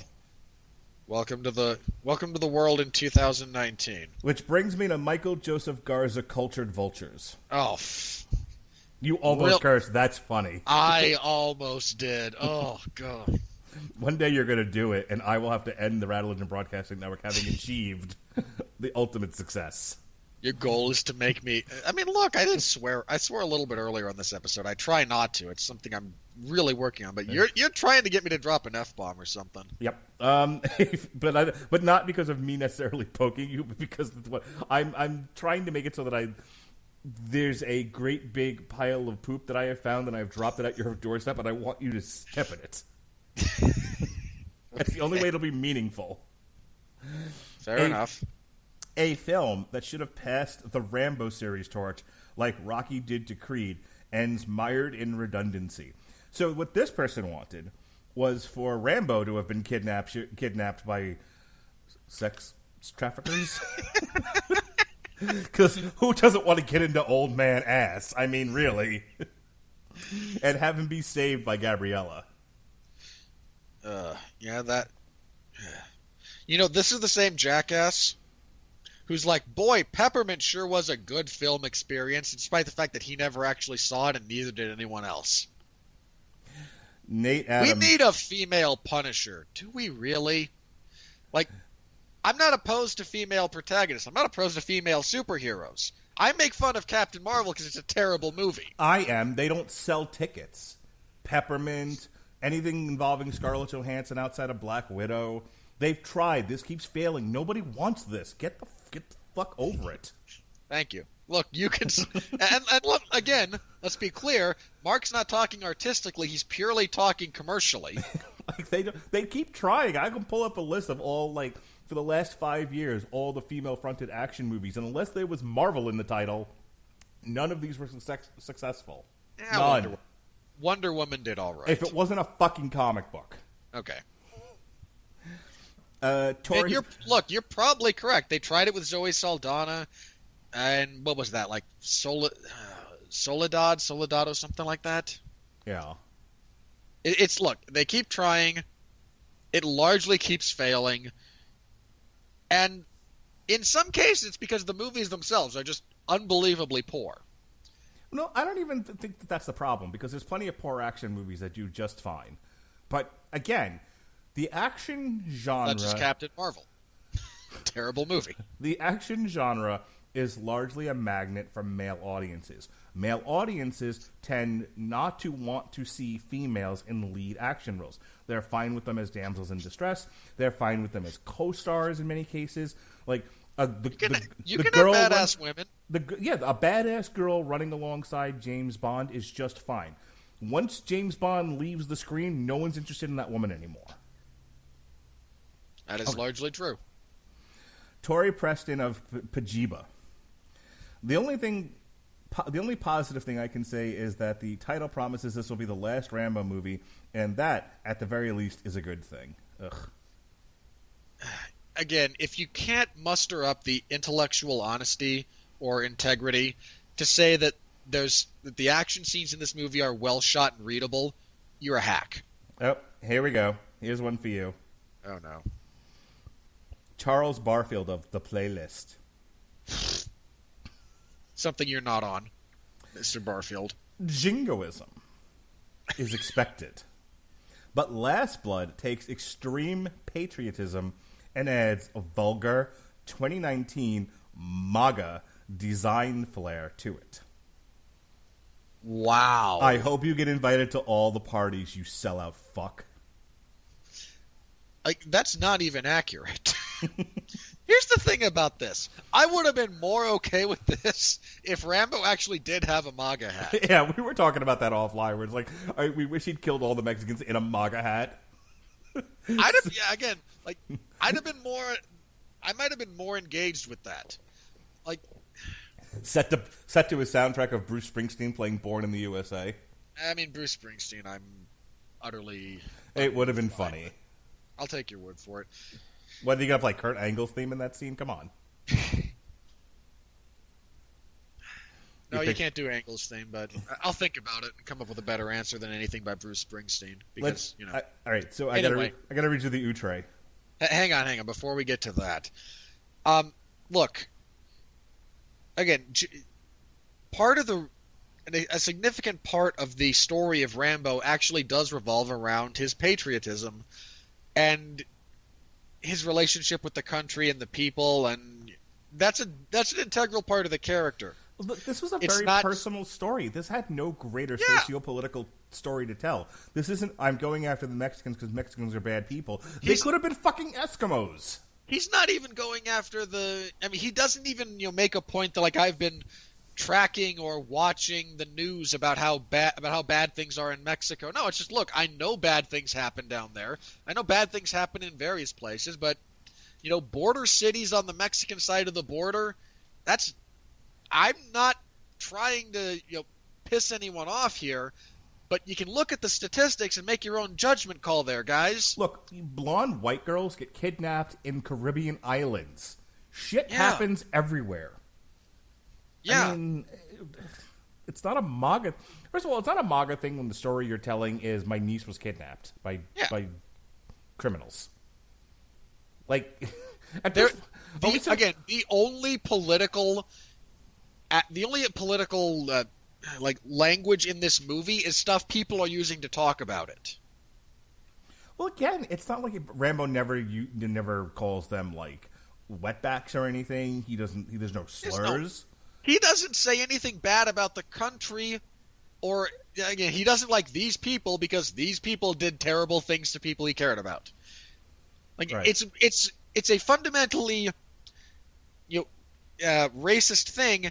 If it's because of something racial. These are people that, like, what if they were, again, not to belabor the point, but what if it was white nationalists? No one likes white nationalists. No one would be complaining about it. Okay, not for nothing, but Snowfall is a highly regarded series that just got picked up for another season on FX. Nobody in that show is presented well. Not the Mexicans, not the blacks, and certainly not the CIA. But no one's raising a fucking hair about how not a single decent Mexican in the show. Well, that's because you understand there's not a white guy in there that's the hero. Yeah, that's for certain. All right. Ed Whitfield of the I hate our stupid society so much. It's pretty dumb. As though it were playing in John Rambo's mind, it's quick populated by fleeting images of death and destruction, senseless, dehumanizing, nihilistic, humorless, cruel, and psychologically taxing. Okay. All right. Hang on. Pansy. All right, Pansy. Okay, A, yes, you're a giant weenie. B, if I were the type that's inclined to take offense, or to see, or to, ascribe to you motivations or your intentions. Boy, did you just insult everyone with PTSD, didn't you? Yeah. Like that, look, again, I am not inclined to take offense at pretty much anything, and I am not offended by this. But given that one of the defining characteristics of John Rambo is his PTSD, you just managed to say, hey, everyone's suffering from this. F you. So, you know what? Good job, jackass. Speaking of which, Grant Watson, a fiction machine. It is blandly offensive, out of date, and ultimately quite dull. It's just there to be ignored. Okay, in all seriousness, anyone offended by this? Anyone offended by this movie? Apart from these, like, soapbox virtue signaling jackasses? Okay, look, if you're listening to this, and bear in mind, if you're listening to our network, you're not the kind that's inclined to take offense easily. Okay, I know this. Or you are, and are just waiting to see what offensive shit we say next, and don't worry, it's coming. Either way, we thank you for listening. please leave us a 1-star review on iTunes and tell us what fuckfaces we are. I'd like you to, if you were genuinely offended by something in this movie, please tell Mark. And again, I'm not saying bombard Mark with hate. I'm genuinely curious. I would like a little market research if you're all interested in participating. All right, Matthew Rosa of Salon.com, top critic. Oh, God, what a giant waste of space is Salon. And dear sir, in my mind I had something more crude to say to you. I'm just going to say this. After having read your review, which I will do now, I hope it's worth all the party invites. May you be invited to every liberal gathering west of the Rocky Mountains. I hope in your soul you are contented with that because it's what you deserve. It is less an escapist action movie and more a dramatized manifestation of the most notorious sentences from Donald Trump's presidential campaign announcement speech. Dear Hollywood, he's going to get reelected. Start getting over it now. They won't. Okay, look, let's be clear. Again, Trump's got a decent enough chance at winning re-election, especially considering... I don't know if you've been tracking any of this, Mark, but the Democratic primary debates, they've been good for, like, the far left of the Democratic Party, but anyone even close to the middle is looking at these guys and kind of going, I'm not okay with open borders. I'm not okay with abortion up until literal point of birth. And, I'm not really all that thrilled about your plan to put the healthcare industry out of business and all the catastrophic ripple effects that will come about from that. Like, this is the most bizarre thing in the world. They're all trying to basically just stand up there and quote Marx or Che, and every rational person in the country is looking at them and Trump and going, dear God, why? Yeah, but okay, but anyone that actually... All right, I'm going to say something. It's going to be dumb, and you should mock me accordingly. Anyone paying attention to the history of political races knows that these people run to the far of their party, and then when they're the nominee, they moderate up to the point of election, and then in office, they moderate even further, or they'll get nothing done. Well, hang on. Here's my thing about this. I mean, they're not wrong. No, you're not wrong. You go a little bit to the extreme during the primary, you try to moderate during the general, and then you get into office and we see what happens, if anything. And in other years, I think it would be less of an issue. But here's the thing about this, and I mean that specifically for this year in particular, because, 2016, you had the Democratic primary, you had the Republican primary, you had Bernie being Bernie and Hillary being Hillary going, I've already bought off everyone or murdered everyone I need to. One old coot from Vermont's not going to stop me from getting the nomination.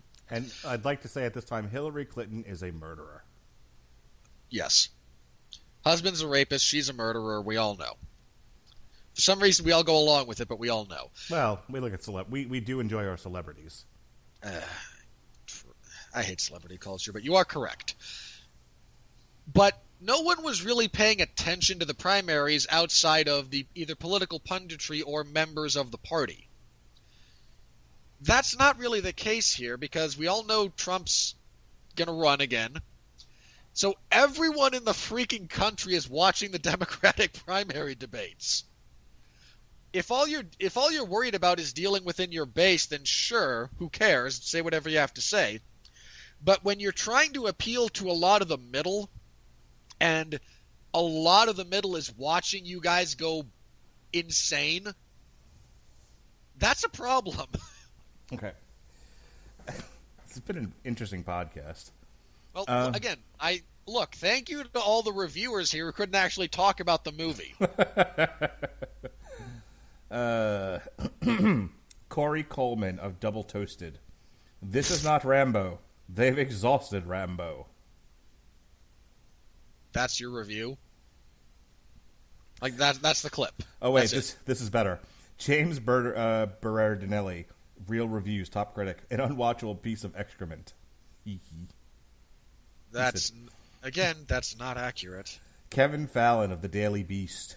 Even more than its star-tortured He-Man routine and grisly action, it's the film's ghastly worldview. For fuck's sake. Oh. It's the film's ghastly worldview that's truly archaic and in need of retirement.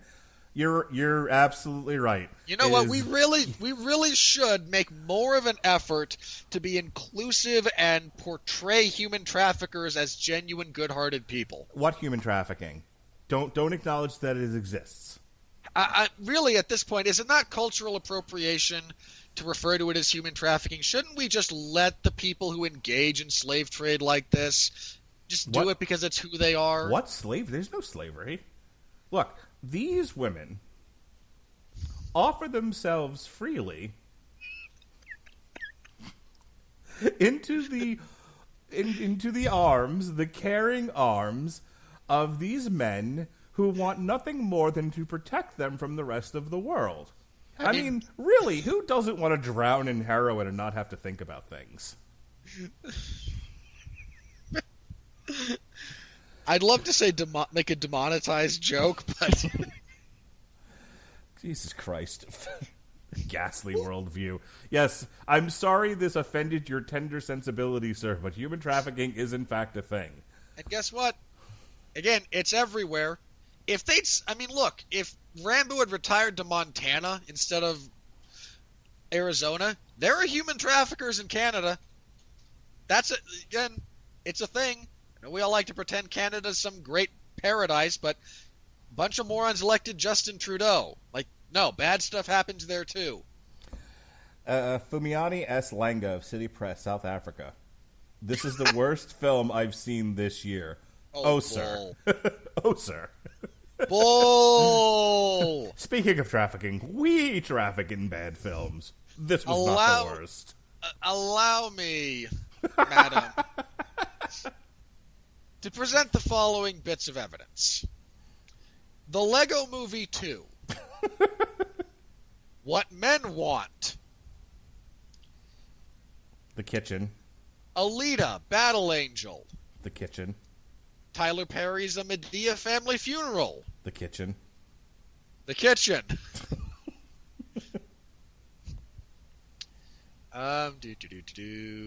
Hey, look, let's just limit this to stuff we've done. So let's go all the way back to January here. Dumbo.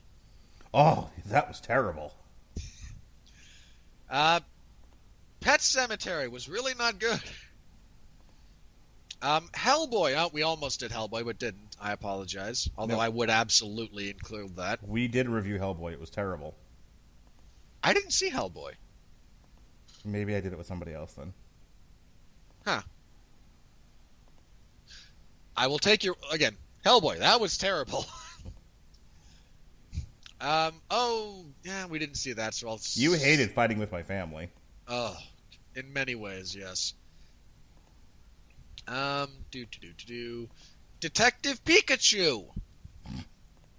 Boy, was that... I mean, look. That was terrible. And yes, we did Hellboy on April 16th.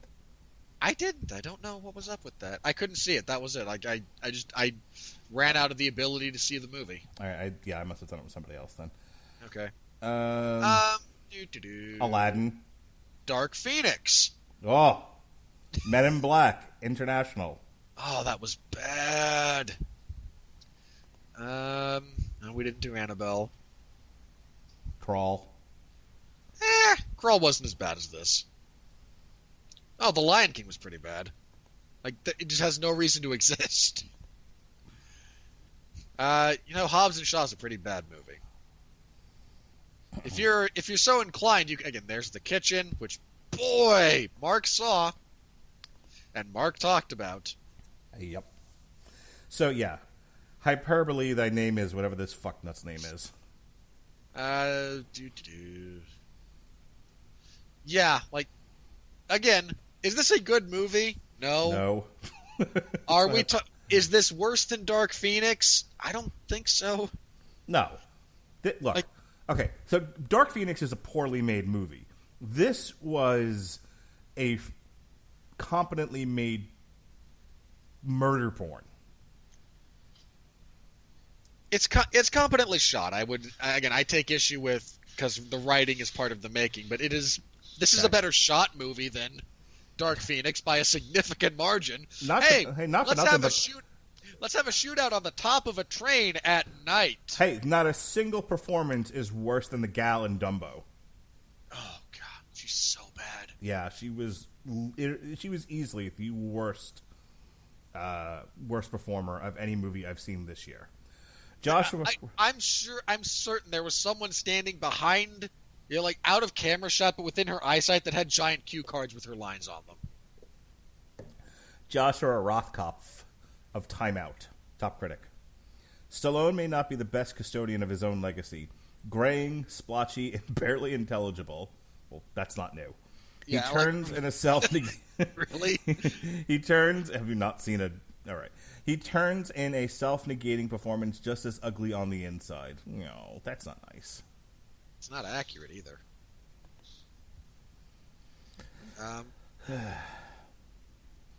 Look, first of all... Wait. I'm gonna read these last two and then we're done here. Okay. Hope Madden of Columbus Underground. Rambo Last Blood is basically Taken meets Home Alone, only racist. It's not racist. Oh, I am so sick of that. I mean this in all seriousness. There's always going to be these bunch of morons who, in an effort to drive traffic for their crappy reviews, will accuse anything that features a racially diverse hero and villain as being racist. It's ridiculous. All right. So let's end with your dad. Roger Moore of Movie Nation. Oh, God. A fascist snuff film. Well, that's not... shut up! Nobody actually died, sir. That's not a snuff film by definition. Okay, yeah. Definitionally, you're incorrect. Secondly, how in the blue hell do you get to fascist out of this movie? There is no political ideology present. None. Bad things happen to this guy's family. He exacts bloody revenge. That's the story. Oh, but why were the villains Mexican then? Because there's a lot of bad Mexican cartel members on the other side of the Mexican border, and the movie's set in Arizona. Again, you set this movie in a different geographic location, and you get a different villain doing the same things. It's racist if you go out of your way to play on stereotypes and negatively portray a race of people. Here, it's purely a function of geography. That's not racist, you moron. So, new rules, Hollywood. No minority villains. Only minority heroes. Got it? We can't take it. We're too sensitive. We just... I hope for those of you actors who are wanting to stretch and really take on some juicy performances, sorry, you're 10 years too late. No more villain roles for you. We're done here. Good luck waiting in line for those rare hero parts to come your way. But hey, look, they'll put anybody in a romantic comedy, so that's good, right? All right. Yeah, but how many people? I mean this in all seriousness. What was the last decent romantic comedy? I don't know. I don't watch that shit. Thank you. No one does. Oh no, those things make money. I mean, they're shot No, for they like $1. don't. No, they are. They are shot for $1.50. They make money. Okay, but again, let's take out good. When was the last one that was released? Jesus fucking Christ. And I mean wide release. We're excluding direct streaming stuff. All right, hang on. So I'll scroll backwards from where we are right now for romantic comedy, because there was a Netflix one recently, but we're just counting that. Oh god, if we start getting into TV, this is going to change the tenor of this conversation. No. Again, movies, wide release. Well, okay, released. We don't need full wide release, but a theatrical film. I have the What was Wikipedia the last? up. That's what I'm scrolling up through. I'm looking for romantic comedy. Okay, we need to get all the way to June, and I'm not sure how accurate this is, for Yesterday, your crappy fan fiction about the Beatles. Oh, I enjoyed that movie. Yeah, of course you did. My wife and I saw that together. Okay, go back a little bit further in June, and you get to +1, which no one saw. I don't even know what that is. Neither do I. I know what it's listed as. I know what it's listing. I know what its categorization is. Going further back. Wow, you're not kidding. I'm just looking in the column that says what the genre is. Ditto. And again, I'm excluding Netflix. Because there have been 5 Feet Apart. Maybe. It's a romance team drama. It was shot for $7 Hold million on, and it made $88 million. Hang on. We said comedy. Oh, okay. Romantic comedy. Got it. Romantic comedy. All right, we were very specific here. I'm still going. How about just comedy? No. No? Okay. Has to be romantic comedy? Look, there's plenty of comedies to get released. Yeah, and they're all shot for $1.50. I mean, if you... Okay, we have to go all the way back to February, then, for the next one. For Isn't It Romantic? Comedy drama? No? Nope. Romantic comedy. God damn. Always Be My Maybe. Oh, that's Netflix. I scrolled past it already, Mark. Oh, I started at January. I started at the bottom and went up. Okey-doke. Then you're not going to find anything else. Yeah. So, what were you saying about people seeing them? Well, they got to get made to be seen. Hey, you know what, though? I'm being very harsh to minorities looking for juicy villain parts. You'll always have work on television. No one seems to care about that. Yeah, that's kind of the real bear of that, isn't it? I hope you enjoy working in television. It's certainly a more sophisticated medium than feature films. At this point, it is. And looking at the critical response to a bunch of this crap, I can't imagine. I wonder why. So you're welcome for dear old Uncle Mark giving you acting and film advice. I am genuinely shocked. And you know what? I think the reason no one complained about this in Hobbs and Shaw is that Idris Elba's British. Otherwise, they would have been all over the fact that Jason Statham tried to kill him. Well, okay. The other side of that, though, is he's a very cool villain. He's not evoking any stereotypes other than supervillain stereotype. He actually does say, "I'm Black Superman." He really does, and it's awesome. Actually, a line of dialogue, but boy, that's not racist. No, of course not. And of course, it's not. That's the point. All right. Tomorrow on the Metal Hammer of Doom, I hate our stupid culture. We'll be reviewing Korn the Nothing. Robin and I are back. If you've enjoyed this, Robin and I are back for part 2 of Disenchantment on TV Party Tonight. I think that'll be a fun discussion. I will be a guest on Biodocs this Friday night. You can look for that to be released on the Biodocs podcast at some point in the near future. According to the Polynix guy, my episode of Polynix will be dropping this Thursday. So if you are into podcasters talking politics, the kind of sitting around a table, shooting the breeze type of political talk, check out the Polynix podcast. Victor Ciccato, also a member of the Radulich and Broadcasting Network family. We bring him on to do some boxing. He hosts his own All About Life with VIC podcast. He was on there. A bunch of other podcasters have been on there. So check out Polynix. You should try to jump on. I think you would enjoy the conversation with this guy. Very, very free flowing. No real agenda. If he's that hard up for guests, I can look. My schedule's largely free, so. Well, yeah. Go say, hey, I record with Mark. He needs guests, so go check him out. I'm trying to get my wife on there to talk about the education system, seeing as she's an expert in the subject. But anyway, next week, Onslaught Month has ended. All 4 episodes of Onslaught, thankfully, are now up on the Radulich and Broadcasting Network via the Source Material podcast. Next week, we start Gotham by Gaslight, the book, then hang the on, movie. in all seriousness, you said that you enjoyed Onslaught? Enjoy elements of Onslaught. Okay. You enjoy Franklin Richards all by his lonesome, sitting, hugging his knees next to the... Did you not hear that podcast where I broke down and cried and talked about my wife losing a baby? Which one? Which baby? Which podcast you broke down crying talking about your wife's miscarriage? Because you've done that more than once. This is true. You're gonna have to be more. Onslaught Part 4. Okay.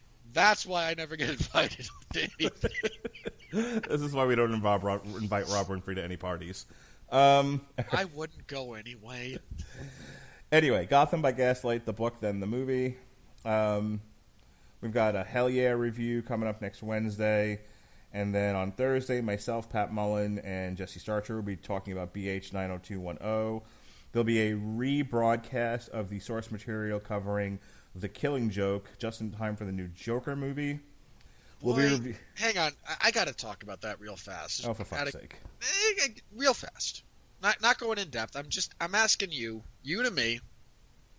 We don't care about anything here. Well, we care about very little. How's your level of interest in that movie now relative to, the first trailer? Well, not the first announcement, but the first trailer.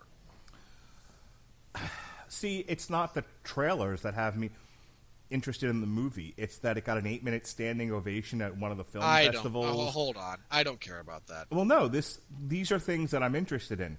This is this is social context surrounding the movie. So, okay. I don't. You get worked up about trailers. I tend not to. Okay. Well, again, I use that only as a point of reference. So, I am interested in any movie that deals with the social climate and its impact on one's mental health. Actually, it's funny you mention it because I talked about this on Polynix where, we were talking about guns and mental health, and I said, any one of us, they talk about, we shouldn't let people with mental health issues own guns. Really? Because sometimes you don't know you have a mental health issue until you've had one bad day. Can we also, and I mean this in all seriousness, I don't mean to, you are correct. You're entirely correct. Unbelievably normal looking, and when I say normal, I don't mean in the mental health issues can range from minor anxiety to schizophrenia, and they manifest themselves in a variety of ways based on a variety of circumstances that can come out of nowhere. You've got mental health issues. My wife has mental health issues. I've got some mental health issues. We're all functional adults. Yeah, and that is kind of the other thing. We shouldn't let people with mental health issues have guns. Can we define mental health issues a little bit more clearly then? No, we can't, and that's the problem. Yeah, which is always my thing about this. Whenever people get hot under the collar about it, and I'm sympathetic to some of the arguments, but can we actually define some of these things in real terms? Because we're talking about legislation. The real terms matter a lot. Right. So, you asked me, what's my interest in Joker?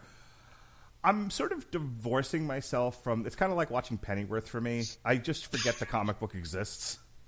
Okay. And I'm taking it as what's being presented. This is sort of a modern retelling, reimagining of Taxi Driver, Raging Bull, the one man's descent into madness as the pressures of the societal climate weigh upon him and finally break his spirit. I'm interested in that sort of thing. I'm curious to see how they handle it. I'm with you there, and I'm deeply interested in Joaquin Phoenix's performance. Sure. He's a tremendous actor, and I'm very curious to see what he does with it. Yep. All right. I think what started to bother me a little about this, mm-hmm. and I've seen some people posturing about this, and I think the way I saw this phrased was this movie's largely going to be for the children of people who misunderstood Fight Club.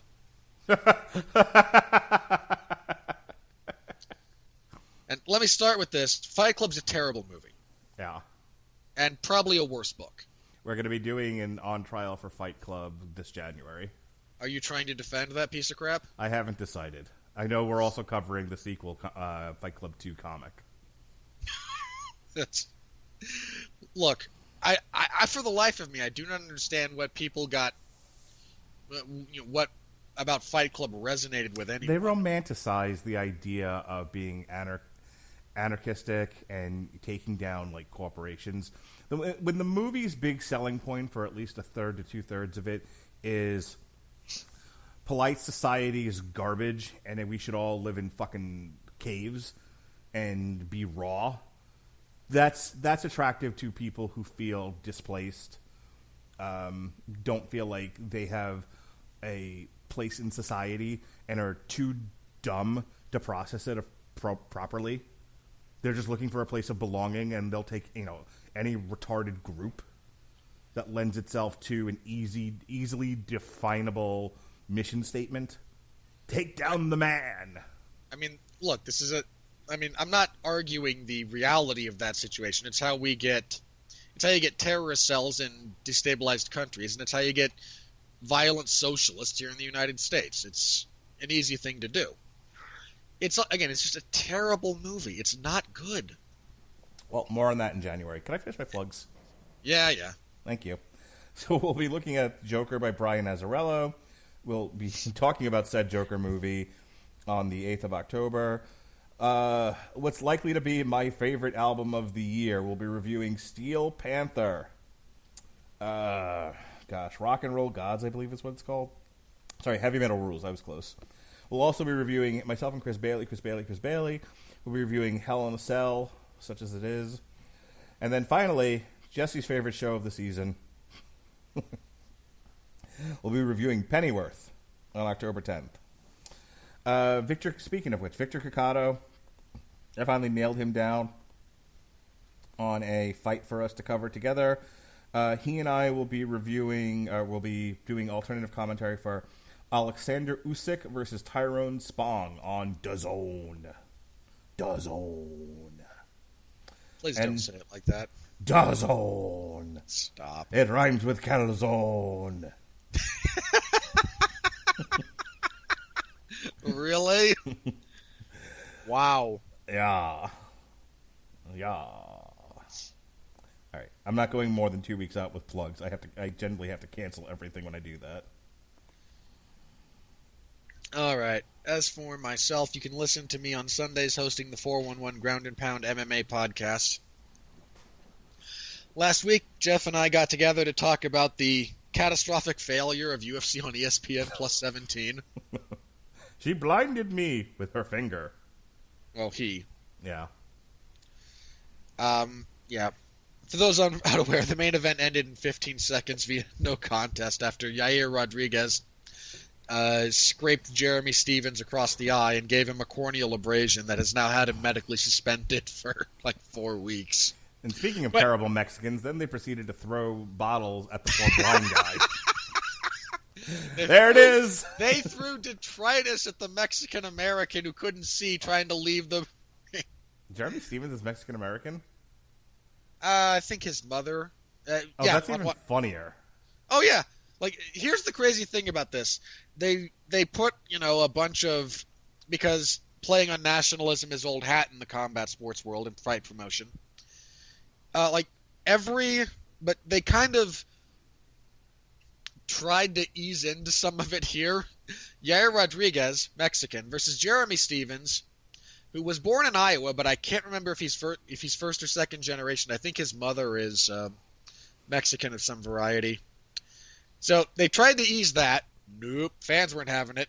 Carla Esparza, also Mexican-American, wins a crappy majority decision over Mexican Alexa Grasso, and the fans dump beer on her as she's leaving them. They were not having any of that. Yeah. Terrible fans. I laugh because I have to, or I'll just lose my mind. Yep, but that's okay. The writers of terrible. Rambo are the racist ones. It's fine. Mexicans are perfect. So Terrible fans. So are blacks. So are Chinese. Everybody white people. It's fine. Yeah. Anyway. Continue, cisgendered male. I hate you for that more than almost anything. Yeah, we reviewed that event. Had some good finishes, had a couple of decent fights. We previewed this coming Saturday's event. The UFC is in Denmark for the first time, so make your jokes about the Nordic countries, I suppose. And we previewed that card. It's not a good card.